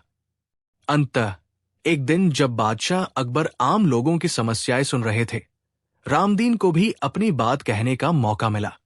उसने रोते रोते अपनी सारी आप बीती बादशाह के सामने कह सुनाई। बादशाह अकबर, जो अपनी प्रजा का दुख नहीं देख सकते थे, अत्यंत द्रवित हुए। उन्होंने तुरंत बीरबल को बुलवाया। बीरबल, बादशाह ने कहा, इस गरीब किसान की व्यथा सुनो। हमें सेठ धनीराम की लालच और क्रूरता का कोई प्रमाण चाहिए, ताकि इस किसान को न्याय मिल सके और उस लालची सेठ को सबक सिखाया जा सके। बीरबल ने रामदीन को ध्यान से देखा। उसकी आंखों में सच्चाई और बेबसी साफ झलक रही थी। उन्होंने रामदीन को आश्वस्त किया, किसान भाई, तुम चिंता मत करो, बादशाह का न्याय अवश्य होगा। बस जैसा मैं कहूं वैसा करते जाना। बीरबल ने कुछ देर गहन चिंतन किया। वो जानते थे कि सेठ धनीराम जैसे धूर्त व्यक्ति को रंगे हाथों पकड़ना आसान नहीं होगा। वो कानून के हर दांवपेंच से वाकिफ होगा। इसलिए उसे उसी के जाल में फंसाना होगा। अगले दिन बीरबल ने एक योजना बनाई। उन्होंने रामदीन को कुछ समझाया और उसे वापस गांव भेज दिया। कुछ दिनों बाद बीरबल ने एक साधारण व्यापारी का वेश धारण किया। उन्होंने अपने साथ कुछ सिपाहियों को भी व्यापारी के नौकरों के रूप में तैयार किया और सेठ धनीराम के गांव की ओर चल पड़े। गांव पहुंचकर उन्होंने पता लगाया कि सेठ धनीराम कहाँ मिलेगा। सेठ धनीराम उस समय अपने गल्ले की दुकान पर बैठा था। ग्राहकों को कम तोलकर और ज्यादा दाम लगाकर लूट रहा था। बीरबल व्यापारी के वेश में उसके पास पहुंचे। सेठ जी, नमस्कार। मैंने आपका बड़ा नाम सुना है। मैं दूर देश से व्यापार करने आया हूं और कुछ दिनों के लिए सुरक्षित जगह पर अपना माल और धन रखना चाहता हूं। क्या आपकी तिजोरी में मेरे लिए जगह मिल सकती है? मैं इसका उचित किराया भी दूंगा। बीरबल ने अपनी आवाज बदलकर कहा। सेठ धनीराम ने अजनबी व्यापारी को देखा। उसके साथ कीमती सामान से लदे बैल और नौकर चाकर देखकर उसकी आंखों में चमक आ गई। उसने सोचा, ये तो मोटी आसामी लगती है। किराया भी मिलेगा और मौका मिला तो इसके माल पर भी हाथ साफ कर दूंगा। अहोभाग्य हमारे, जो आप जैसे प्रतिष्ठित व्यापारी ने हमारी दुकान को चुना। सेठ ने नकली विनम्रता दिखाते हुए कहा। आप निश्चिंत होकर अपना सामान रख सकते हैं। हमारी तिजोरी सबसे सुरक्षित है। बीरबल ने कहा, सेठ जी, मेरे पास सोने की अशर्फियों से भरी एक संदूकची है। ये बहुत कीमती है। मैं चाहता हूं कि आप इसे अपनी तिजोरी में रख लें और इस पर अपनी मुहर लगा दें। जब मैं वापस मांगूं तो आप मुझे ये संदूकची इसी मुहर के साथ वापस कर दें। सेठ धनीराम तुरंत तैयार हो गया। बीरबल ने अपने नौकरों से एक भारी संदूकची मंगवाई। सेठ ने उसे उठाकर देखा। वो सचमुच बहुत भारी थी। उसके मन में लालच और बढ़ गया। उसने संदूकची को अपनी सबसे मजबूत तिजोरी में रखा और उस पर अपनी खास मुहर लगा दी। बीरबल ने भी उसे अपनी एक निशानी के तौर पर एक खास कपड़े से बांध दिया और सेठ से एक रसीद ले ली, जिस पर संदूकची और मुहर का विवरण लिखा था। मैं कुछ दिनों में वापस आकर अपना सामान ले जाऊंगा, कहकर बीरबल चले गए। सेठ धनीराम के मन में अब खलबली मची हुई थी। वो बार बार उस संदूकची के बारे में सोच रहा था। इतनी भारी संदूकची जरूर सोने की अशर्फियों से लबालब होगी।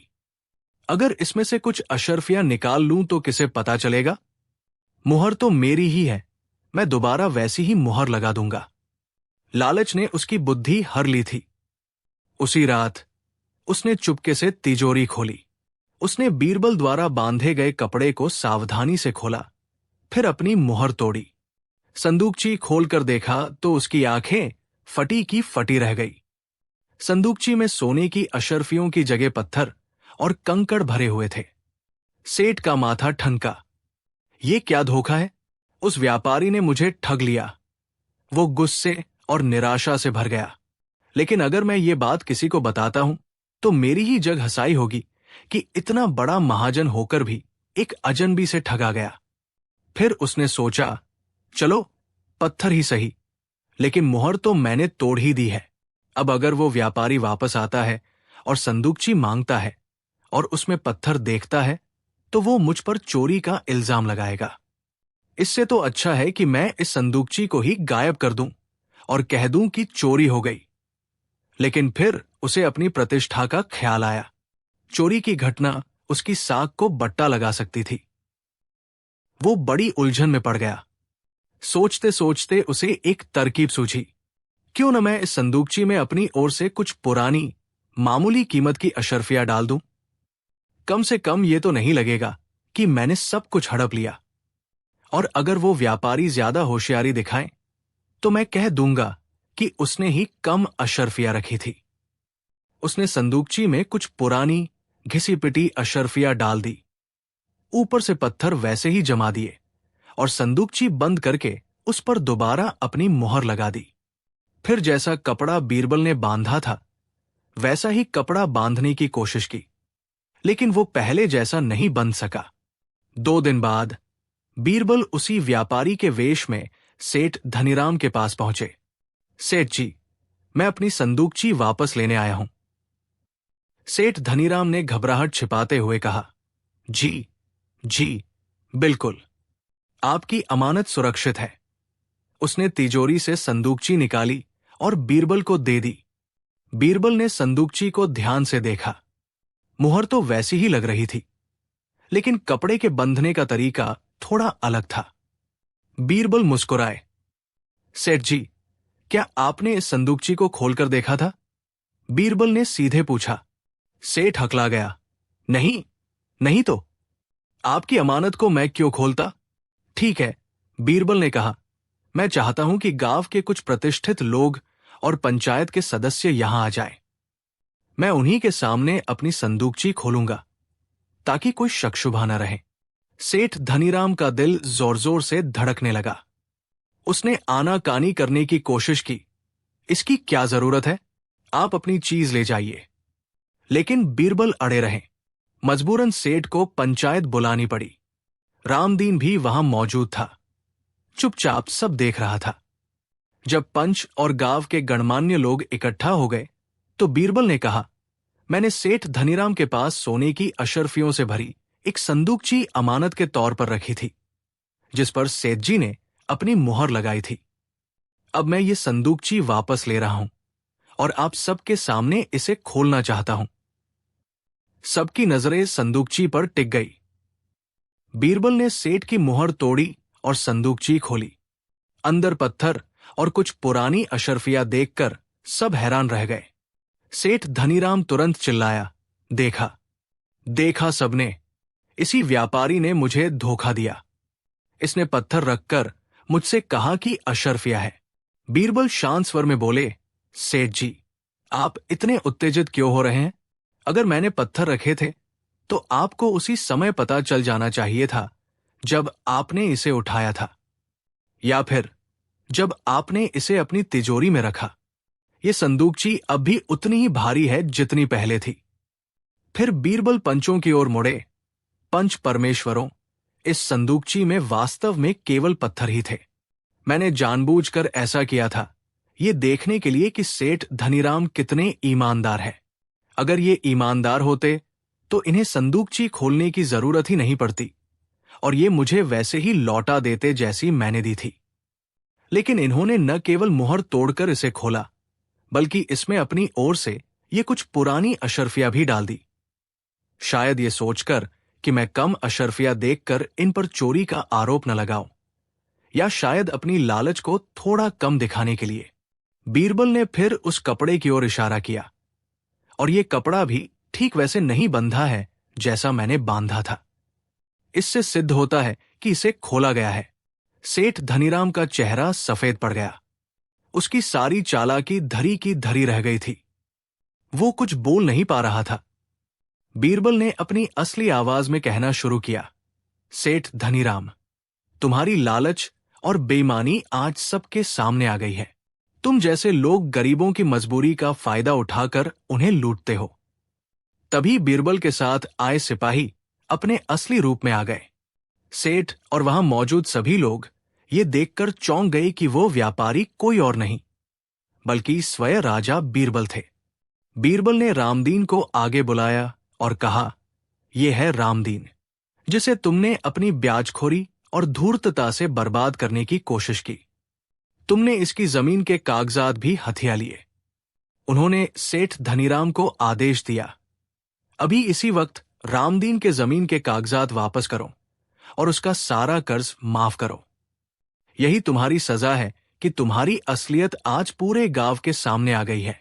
यदि भविष्य में तुमने किसी गरीब को सताने की कोशिश की तो बादशाह का दंड इससे कहीं ज्यादा कठोर होगा। सेठ धनीराम थरथर कांप रहा था। उसने तुरंत रामदीन के कागजात लौटाए और उसका कर्ज माफ करने की घोषणा की। गांव वालों के सामने उसकी इज्जत में मिल चुकी थी। रामदीन ने बीरबल के पैर पकड़ लिए। मंत्री जी, आपने मुझ गरीब की जान बचा ली। मैं आपका ये उपकार जीवन भर नहीं भूलूंगा। बीरबल ने उसे उठाकर गले से लगा लिया। ये मेरा कर्तव्य था, रामदीन। बादशाह अकबर का यही आदेश है कि उनकी प्रजा में कोई भी अन्याय का शिकार न हो। गांव वाले बीरबल की बुद्धिमानी और न्यायप्रियता की जय जयकार करने लगे। सेठ धनीराम सिर झुकाए खड़ा था। उसे अपनी करनी का फल मिल चुका था। उस दिन के बाद उसने किसी को सताने की हिम्मत नहीं की। उसे ये सबक मिल गया था कि लालच का अंत हमेशा बुरा होता है और सच्चाई की हमेशा जीत होती है।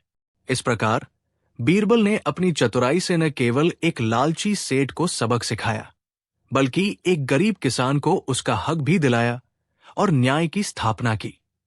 कहानी 6। दिल्ली का मौसम खुशगवार था और मुगल सल्तनत के बादशाह जलालुद्दीन मोहम्मद अकबर अपने खास बाग में टहल रहे थे। उनके साथ उनके परम मित्र और सलाहकार बीरबल भी थे। दोनों किसी गंभीर मसले पर चर्चा कर रहे थे जब एक हरकारा दौड़ता हुआ आया और झुककर सलाम करते हुए बोला, आलम पनाह, महारानी साहिबा के भाई शाहजादे इब्राहिम मिर्जा आगरा से तशरीफ लाए हैं और आपसे दीदार के ख्वाहिशमंद है। अकबर के चेहरे पर एक हल्की सी शिकन उभरी, जिसे बीरबल ने तुरंत भांप लिया। महारानी जोधाबाई के भाई इब्राहिम मिर्जा एक युवा और कुछ हद तक अहंकारी व्यक्ति थे। उन्हें अपनी बहन के मुगल सल्तनत की महारानी होने और खुद के शाही रिश्तेदार होने का बड़ा गुमान था। वे अक्सर दिल्ली आते रहते थे और अपने रुतबे का अनुचित लाभ उठाने की कोशिश करते थे, जिससे दरबार में और आम लोगों में भी कई बार अप्रिय स्थितियां उत्पन्न हो जाती थी। ठीक है, उन्हें दीवान ए खास में ले आओ, अकबर ने कुछ सोचते हुए कहा, और फिर बीरबल की ओर मुड़कर बोले, बीरबल, लगता है इस बार फिर हमें इब्राहिम मिर्जा की खातिरदारी में कुछ विशेष ध्यान देना होगा। बीरबल मंदमंद मुस्कुराए, जहां पनाह, मेहमान तो भगवान का रूप होते हैं और शाही मेहमान तो और भी विशेष। उनकी हर ख्वाहिश पूरी करना हमारा फर्ज है। बीरबल की आंखों में एक शरारती चमक थी, जिसे देखकर अकबर समझ गए कि बीरबल के मन में कोई योजना चल रही है। कुछ देर बाद शाहजादे इब्राहिम मिर्जा दीवान ए खास में दाखिल हुए। वे लंबे, गोरे और देखने में आकर्षक थे, परंतु उनके चेहरे पर एक अजीब सी अकड़ थी। उन्होंने कीमती वस्त्र और आभूषण पहन रखे थे, जो उनके अहंकार को और बढ़ा रहे थे। उन्होंने अकबर को औपचारिक रूप से सलाम किया, पर उनकी आंखों में वो सम्मान नहीं था जो एक बादशाह के प्रति होना चाहिए। आइए इब्राहिम मिर्जा, अकबर ने अपने स्वाभाविक स्नेह से कहा, आपकी यात्रा कैसी रही? आगरा में सब कुशल मंगल है? इब्राहिम मिर्जा ने लापरवाही से जवाब दिया, सब ठीक है जहां अपना, बस यूं ही दिल्ली घूमने का मन हुआ तो चला आया। सुना है आजकल दिल्ली में बड़ी रौनक है। उनकी बातों में एक अधिकार का भाव था, जैसे वे किसी सामान्य व्यक्ति से बात कर रहे हों। बीरबल चुपचाप ये सब देख और सुन रहे थे। अगले कुछ दिन इब्राहिम मिर्जा दिल्ली में रहे। उन्होंने अपने शाही रिश्ते का भरपूर फायदा उठाया।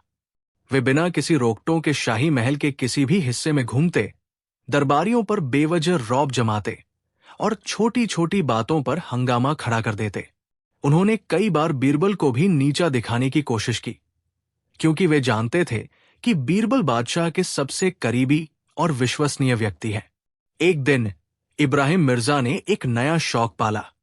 उन्हें बाजार में घूमते हुए एक व्यापारी का अरबी घोड़ा पसंद आ गया। वो घोड़ा वास्तव में शानदार था, ऊंचा कद, मजबूत कदकाठी और बिजली सी फुर्ती। इब्राहिम मिर्जा ने व्यापारी से घोड़े का दाम पूछा। व्यापारी ने, जो उन्हें नहीं पहचानता था, घोड़े का उचित मूल्य बताया, 500 स्वर्ण मुद्राएं। इब्राहिम मिर्जा को यह दाम बहुत ज्यादा लगा। उन्हें लगा कि एक शाही मेहमान होने के नाते उन्हें यह घोड़ा या तो मुफ्त में मिलना चाहिए या बहुत कम कीमत पर। उन्होंने व्यापारी पर धौंस जमाते हुए कहा, ओ नासम सौदागर, तू जानता नहीं मैं कौन हूं? मैं बादशाह सलामत का साला हूं, शाहजादा इब्राहिम मिर्जा, और तू मुझसे इस मामूली घोड़े के इतने दाम मांग रहा है? तेरी ये हिम्मत! व्यापारी घबरा गया। उसने पहले कभी किसी शाही व्यक्ति से सीधे सौदा नहीं किया था। उसने डरते डरते कहा, हुजूर, मापी चाहता हूं। ये घोड़ा बहुत आला नस्ल का है और मैंने इसका वाजिब दाम ही बताया है। वाजिब दाम? इब्राहिम मिर्जा गुस्से से चिल्लाए। मैं कहता हूं इस घोड़े की कीमत 100 स्वर्ण मुद्राओं से एक पाई ज्यादा नहीं।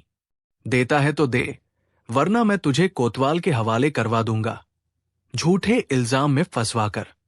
बेचारा व्यापारी बुरी तरह डर गया। उसे अपनी इज्जत और जान दोनों का खतरा महसूस होने लगा। उसने कांपते हुए कहा, हुजूर, जैसा आप हुक्म करें। आप 100 मुद्राएं ही दे दीजिए। इब्राहिम मिर्जा ने अकड़कर 100 मुद्राएं व्यापारी की ओर फेंकी, घोड़े की लगाम पकड़ी और शान से वहां से चल दिए, जैसे उन्होंने कोई बड़ा तीर मारा हो। व्यापारी मन ही मन अपनी किस्मत को कोसता रह गया। ये खबर किसी तरह बीरबल तक पहुंच गई। बीरबल को इब्राहिम मिर्जा के इस कृत्य पर बहुत क्रोध आया, परंतु उन्होंने शांति से काम लेने का निश्चय किया। वे जानते थे कि सीधे तौर पर इब्राहिम मिर्जा से उलझना या बादशाह से शिकायत करना स्थिति को और बिगाड़ सकता है, क्योंकि वह महारानी के भाई थे। अगले दिन जब दरबार लगा तो बीरबल ने बादशाह अकबर से एक निजी मुलाकात का समय मांगा। कहिए बीरबल, क्या बात है? अकबर ने पूछा। बीरबल ने कहा, जहांपनाह, एक छोटा सा मसला है जिस पर मैं आपकी राय जानना चाहता हूं। मान लीजिए कोई व्यक्ति अपनी शक्ति और पद का दुरुपयोग करके किसी निर्दोष व्यक्ति को हानि पहुंचाता है, तो क्या यह उचित है? अकबर ने गंभीरता से कहा, बिल्कुल नहीं बीरबल। कानून सबके लिए बराबर है, चाहे वो कोई भी हो। यदि कोई अपनी शक्ति का गलत इस्तेमाल करता है तो उसे सजा मिलनी चाहिए। बीरबल ने कहा, तो जहांपनाह, क्या ये नियम शाही परिवार के सदस्यों पर भी लागू होता है? अकबर कुछ चौंके। तुम्हारा इशारा किस ओर है बीरबल? साफ साफ कहो। तब बीरबल ने इब्राहिम मिर्जा द्वारा व्यापारी के साथ की गई ज्यादती का पूरा वृत्तांत सुनाया। सुनकर अकबर का चेहरा क्रोध से लाल हो गया। उन्हें अपने साले की इस हरकत पर बहुत शर्मिंदगी महसूस हुई। ये तो बहुत बुरा हुआ बीरबल, अकबर ने कहा। इब्राहिम ने अपनी हद पार कर दी है। उस बेचारे व्यापारी के साथ अन्याय हुआ है, हमें उसे न्याय दिलाना होगा। बीरबल ने कहा, जहांपनाह, यदि आप सीधे इब्राहिम मिर्जा को कुछ कहेंगे तो हो सकता है कि बात और बिगड़ जाए और महारानी साहिबा को भी दुख पहुंचे। क्या हम कोई ऐसा तरीका अपना सकते हैं जिससे सांप भी मर जाए और लाठी भी न टूटे? अकबर ने बीरबल की ओर देखा। तुम्हारे मन में क्या है बीरबल? बीरबल मुस्कुराए। जहांपनाह, यदि आपकी आज्ञा हो तो मैं इस मामले को अपने तरीके से सुलझाने की कोशिश करूं। मुझे विश्वास है कि इब्राहिम मिर्जा को उनकी गलती का एहसास भी हो जाएगा और व्यापारी को न्याय भी मिल जाएगा। अकबर को बीरबल की बुद्धिमत्ता पर पूरा भरोसा था। उन्होंने कहा, ठीक है बीरबल, हम तुम्हें इसकी पूरी छूट देते हैं, पर ध्यान रहे, इज्जत और न्याय दोनों का ध्यान रखना। अगले दिन बीरबल ने उस व्यापारी को बुलवाया जिससे इब्राहिम मिर्जा ने घोड़ा छीना था। व्यापारी डरा हुआ था। उसे लग रहा था कि शायद उसे किसी और मुसीबत में फंसाया जा रहा है। बीरबल ने उसे आश्वस्त करते हुए कहा, घबराओ नहीं भाई, तुम्हारे साथ जो अन्याय हुआ है उसका निवारण किया जाएगा। बस तुम वैसा ही करना जैसा मैं कहूं। बीरबल ने व्यापारी को एक योजना समझाई। उसके बाद बीरबल इब्राहिम मिर्जा के पास गए, जो अपने नए घोड़े की देखभाल में व्यस्त थे और उस पर सवार होकर शाही बाग में घूमने की तैयारी कर रहे थे। शाहजादे साहब, सलाम, बीरबल ने कहा। इब्राहिम मिर्जा ने उपेक्षा भाव से बीरबल की ओर देखा। क्या बात है बीरबल, तुम यहां क्या कर रहे हो? बीरबल ने कहा, शाहजादे साहब, मैंने सुना है आपने एक बड़ा ही शानदार अरबी घोड़ा खरीदा है। मैं तो घोड़ों का बड़ा पारखी हूं, मन हुआ कि एक नजर उसे देख लूं। इब्राहिम मिर्जा को अपनी तारीफ सुनकर अच्छा लगा। उन्होंने गर्व से कहा, हां बीरबल, ये घोड़ा मैंने कल ही खरीदा है न लाजवाब? पूरे हिंदुस्तान में ऐसा घोड़ा नहीं मिलेगा। बीरबल ने घोड़े के चारों ओर घूमकर उसे ध्यान से देखा। उसकी पीठ थपथपाई, उसके दांत देखे और फिर कुछ सोचते हुए बोले, घोड़ा तो वाकई शानदार है शाहजादे साहब, इसमें कोई शक नहीं। पर एक छोटी सी बात है जो मुझे खटक रही है। क्या बात? इब्राहिम मिर्जा ने उत्सुकता से पूछा। बीरबल ने ऐसे अभिनय किया जैसे वे कुछ कहने में हिचकिचा रहे हों। नहीं, कुछ खास नहीं शाहजादे साहब, शायद मेरा वहम हो। अरे बताओ भी तो, इब्राहिम मिर्जा ने जोर देते हुए कहा। बीरबल ने धीरे से कहा, शाहजादे साहब, मुझे ऐसा लग रहा है कि इस घोड़े को चंद्र रोग है। चंद्र रोग घोड़ों की एक दुर्लभ बीमारी मानी जाती थी, जिसमें घोड़ा पूर्णिमा की रात को बेचैन हो जाता था, कभी कभी हिंसक भी हो जाता था और उसकी चाल भी बिगड़ जाती थी। ये बीमारी घोड़े के मूल्य को बहुत कम कर देती थी। इब्राहिम मिर्जा का चेहरा पीला पड़ गया। क्या? चंद्र रोग? तुम्हें कैसे पता? बीरबल ने कहा, शाहजादे साहब, मैं वर्षों से घोड़ों की परख कर रहा हूं। इस घोड़े की आंखों में एक अजीब सी चमक है और इसकी पिछली टांगों में हल्की सी कमजोरी महसूस हो रही है, जो इस रोग के शुरुआती लक्षण है। खैर, हो सकता है मैं गलत हूं, पर अगर यह सच है तो यह घोड़ा आपके लिए खतरनाक भी साबित हो सकता है। इब्राहिम मिर्जा बुरी तरह घबरा गए। उन्हें घोड़ों के बारे में ज्यादा ज्ञान नहीं था। उन्होंने बीरबल की बात पर विश्वास कर लिया। उन्हें लगा कि व्यापारी ने उन्हें धोखा दिया है और एक बीमार घोड़ा उन्हें कम दाम में टिका दिया है। तो अब क्या किया जाए, बीरबल? उन्होंने परेशान होकर पूछा। बीरबल ने कहा, शाहजादे साहब, यदि आप चाहे तो मैं उस व्यापारी को बुलवा सकता हूं। शायद वो घोड़ा वापस ले ले या कुछ मुआवजा दे दे। आपने उसे कितनी कीमत दी थी? इब्राहिम मिर्जा ने झेंपते हुए कहा, मैंने उसे 100 स्वर्ण मुद्राएं दी थी। वो ये नहीं बताना चाहते थे कि उन्होंने धौंस दिखाकर घोड़ा छीना है। बीरबल ने मन ही मन मुस्कुराते हुए कहा, 100 मुद्राएं? शाहजादे साहब, ये घोड़ा अगर स्वस्थ होता तो कम से कम 500 मुद्राओं का था। लगता है व्यापारी ने आपको जानबूझकर बीमार घोड़ा सस्ते में दे दिया। ये तो सरासर धोखा है। इब्राहिम मिर्जा का गुस्सा 7वें आसमान पर पहुंच गया। उस धोखेबाज व्यापारी को मेरे सामने पेश करो, बीरबल, मैं उसे सबक सिखाऊंगा। बीरबल ने तुरंत उस व्यापारी को बुलवाया, जो पहले से ही पास में इंतजार कर रहा था। व्यापारी के आते ही इब्राहिम मिर्जा उस पर बरस पड़े।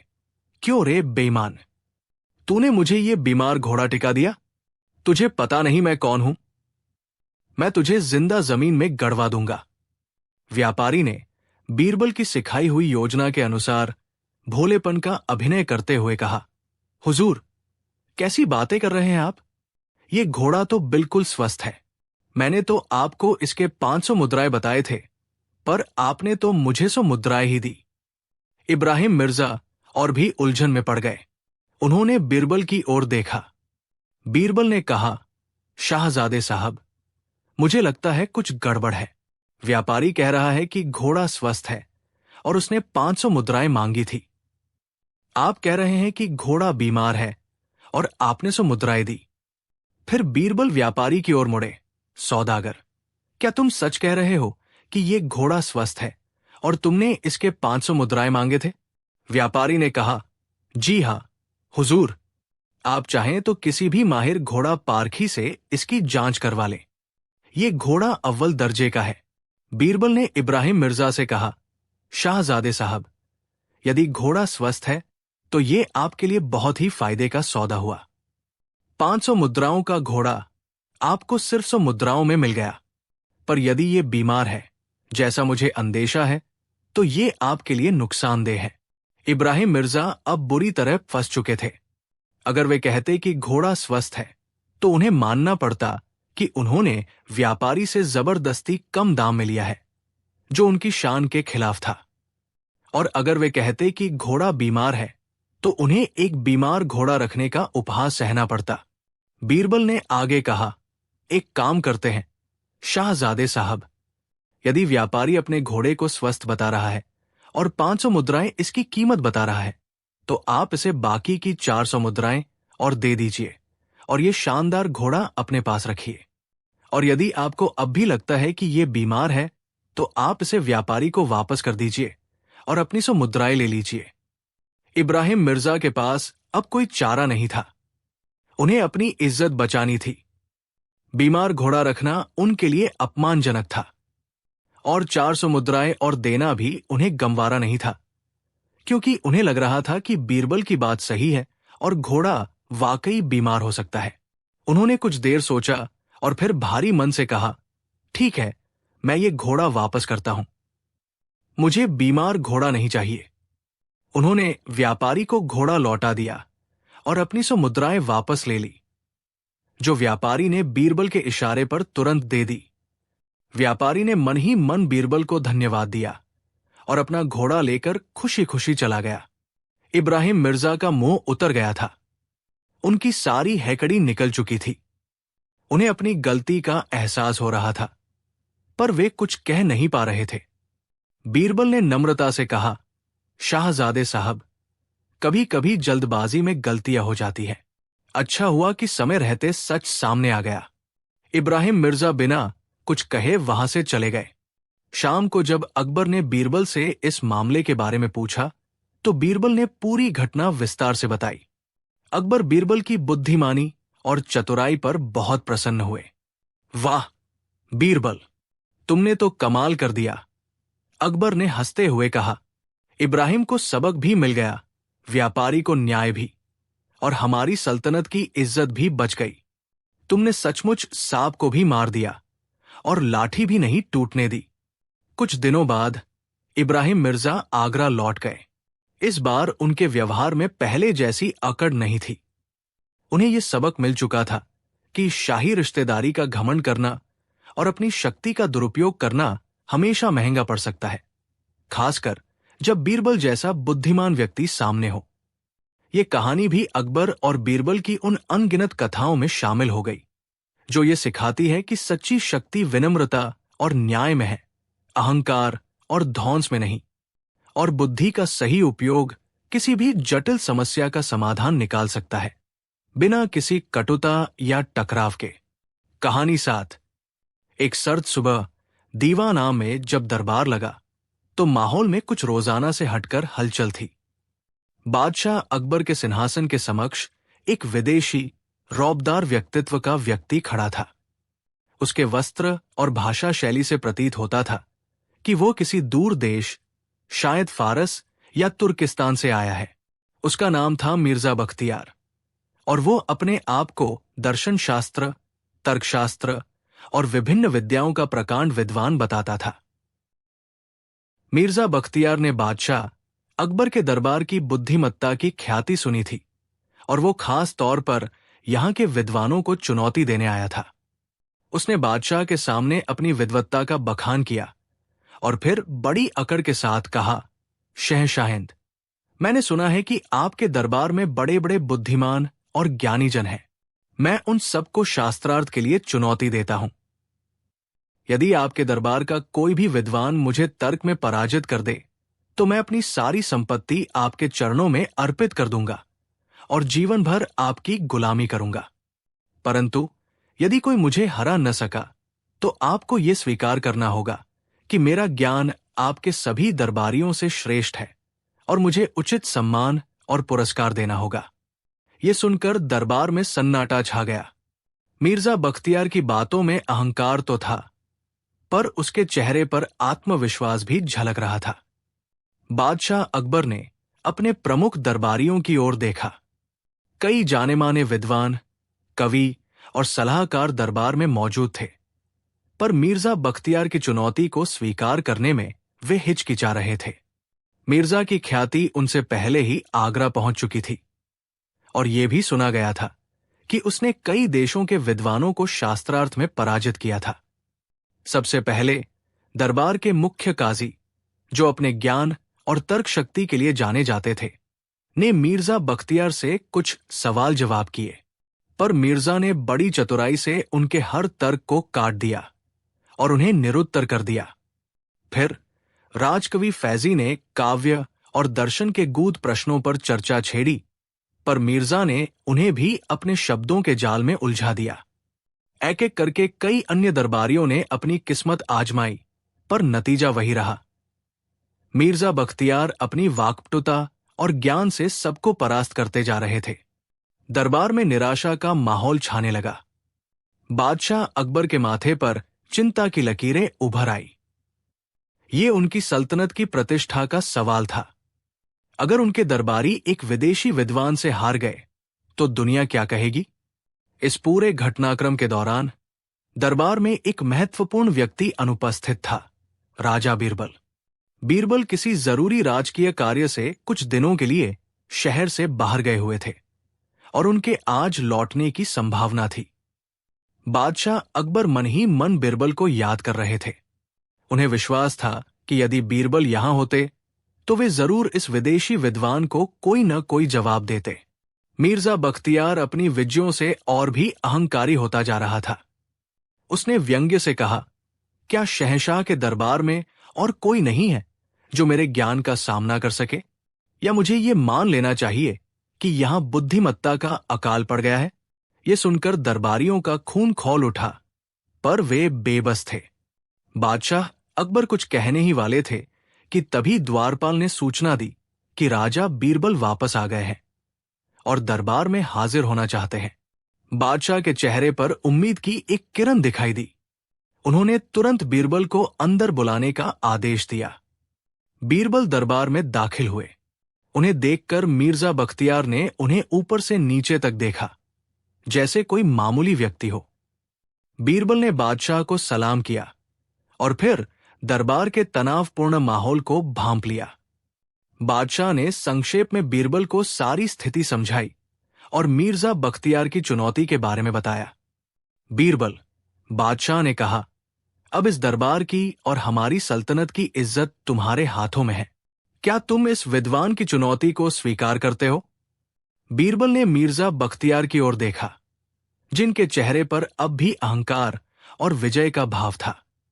बीरबल मंद मंद मुस्कुराए। आलम पनाह, बीरबल ने कहा, मैं कोई बहुत बड़ा विद्वान तो नहीं हूं, पर यदि आपकी आज्ञा हो तो मैं इन महाशय से कुछ प्रश्न अवश्य पूछना चाहूंगा।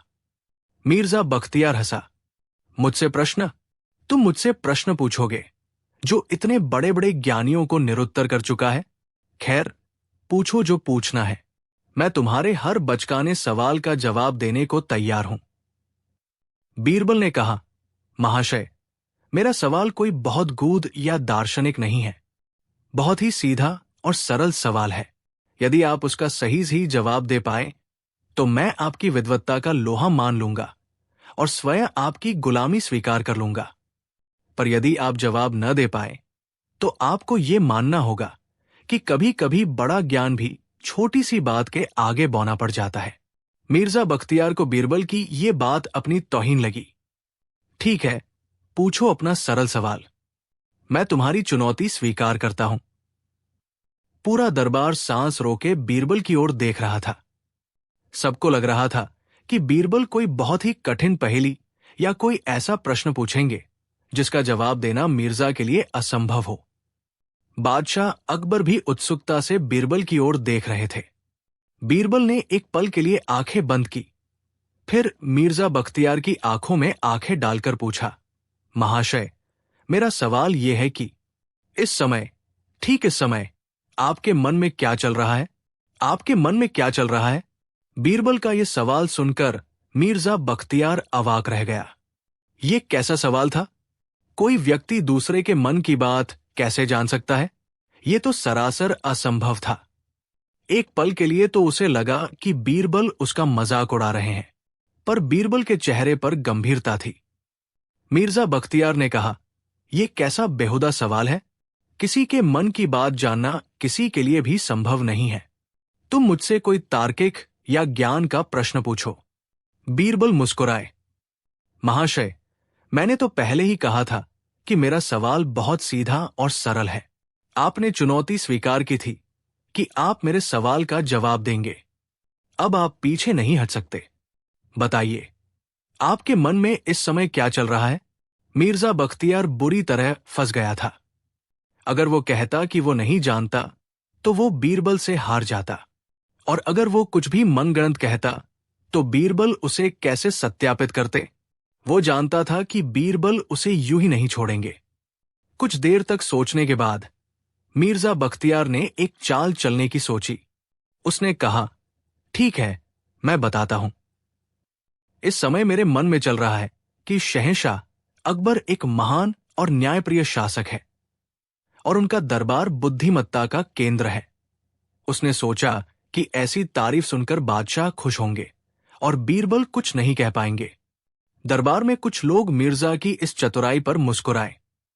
उन्हें लगा कि मिर्जा ने अच्छा जवाब दिया है, पर बीरबल कहाँ हार मानने वाले थे। उनके चेहरे पर वही रहस्यमयी मुस्कान तैर रही थी।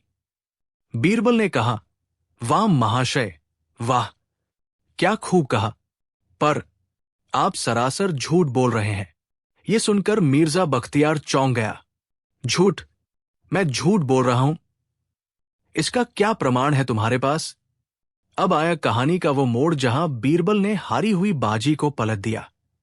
बीरबल ने बड़ी शांति से जवाब दिया, प्रमाण बहुत सीधा है महाशय, क्योंकि इस समय आपके मन में वास्तव में ये चल रहा था कि ये बीरबल नाम का व्यक्ति मुझे कैसे हराएगा। मैं इसे कोई ऐसा जवाब दूंगा जिससे ये चुप हो जाए और मैं जीत जाऊं। मैं बादशाह की तारीफ कर देता हूं ताकि वे मुझसे प्रसन्न हो जाएं। यही सोच रहे थे ना आप? बीरबल ने जिस सटीकता और आत्मविश्वास से मिर्जा बख्तियार के मन की बात कही, उसे सुनकर मिर्जा का मुंह खुला का खुला रह गया। उसके चेहरे का रंग उड़ गया। वो हकलाने लगा, नहीं नहीं, मैं ये नहीं सोच रहा था।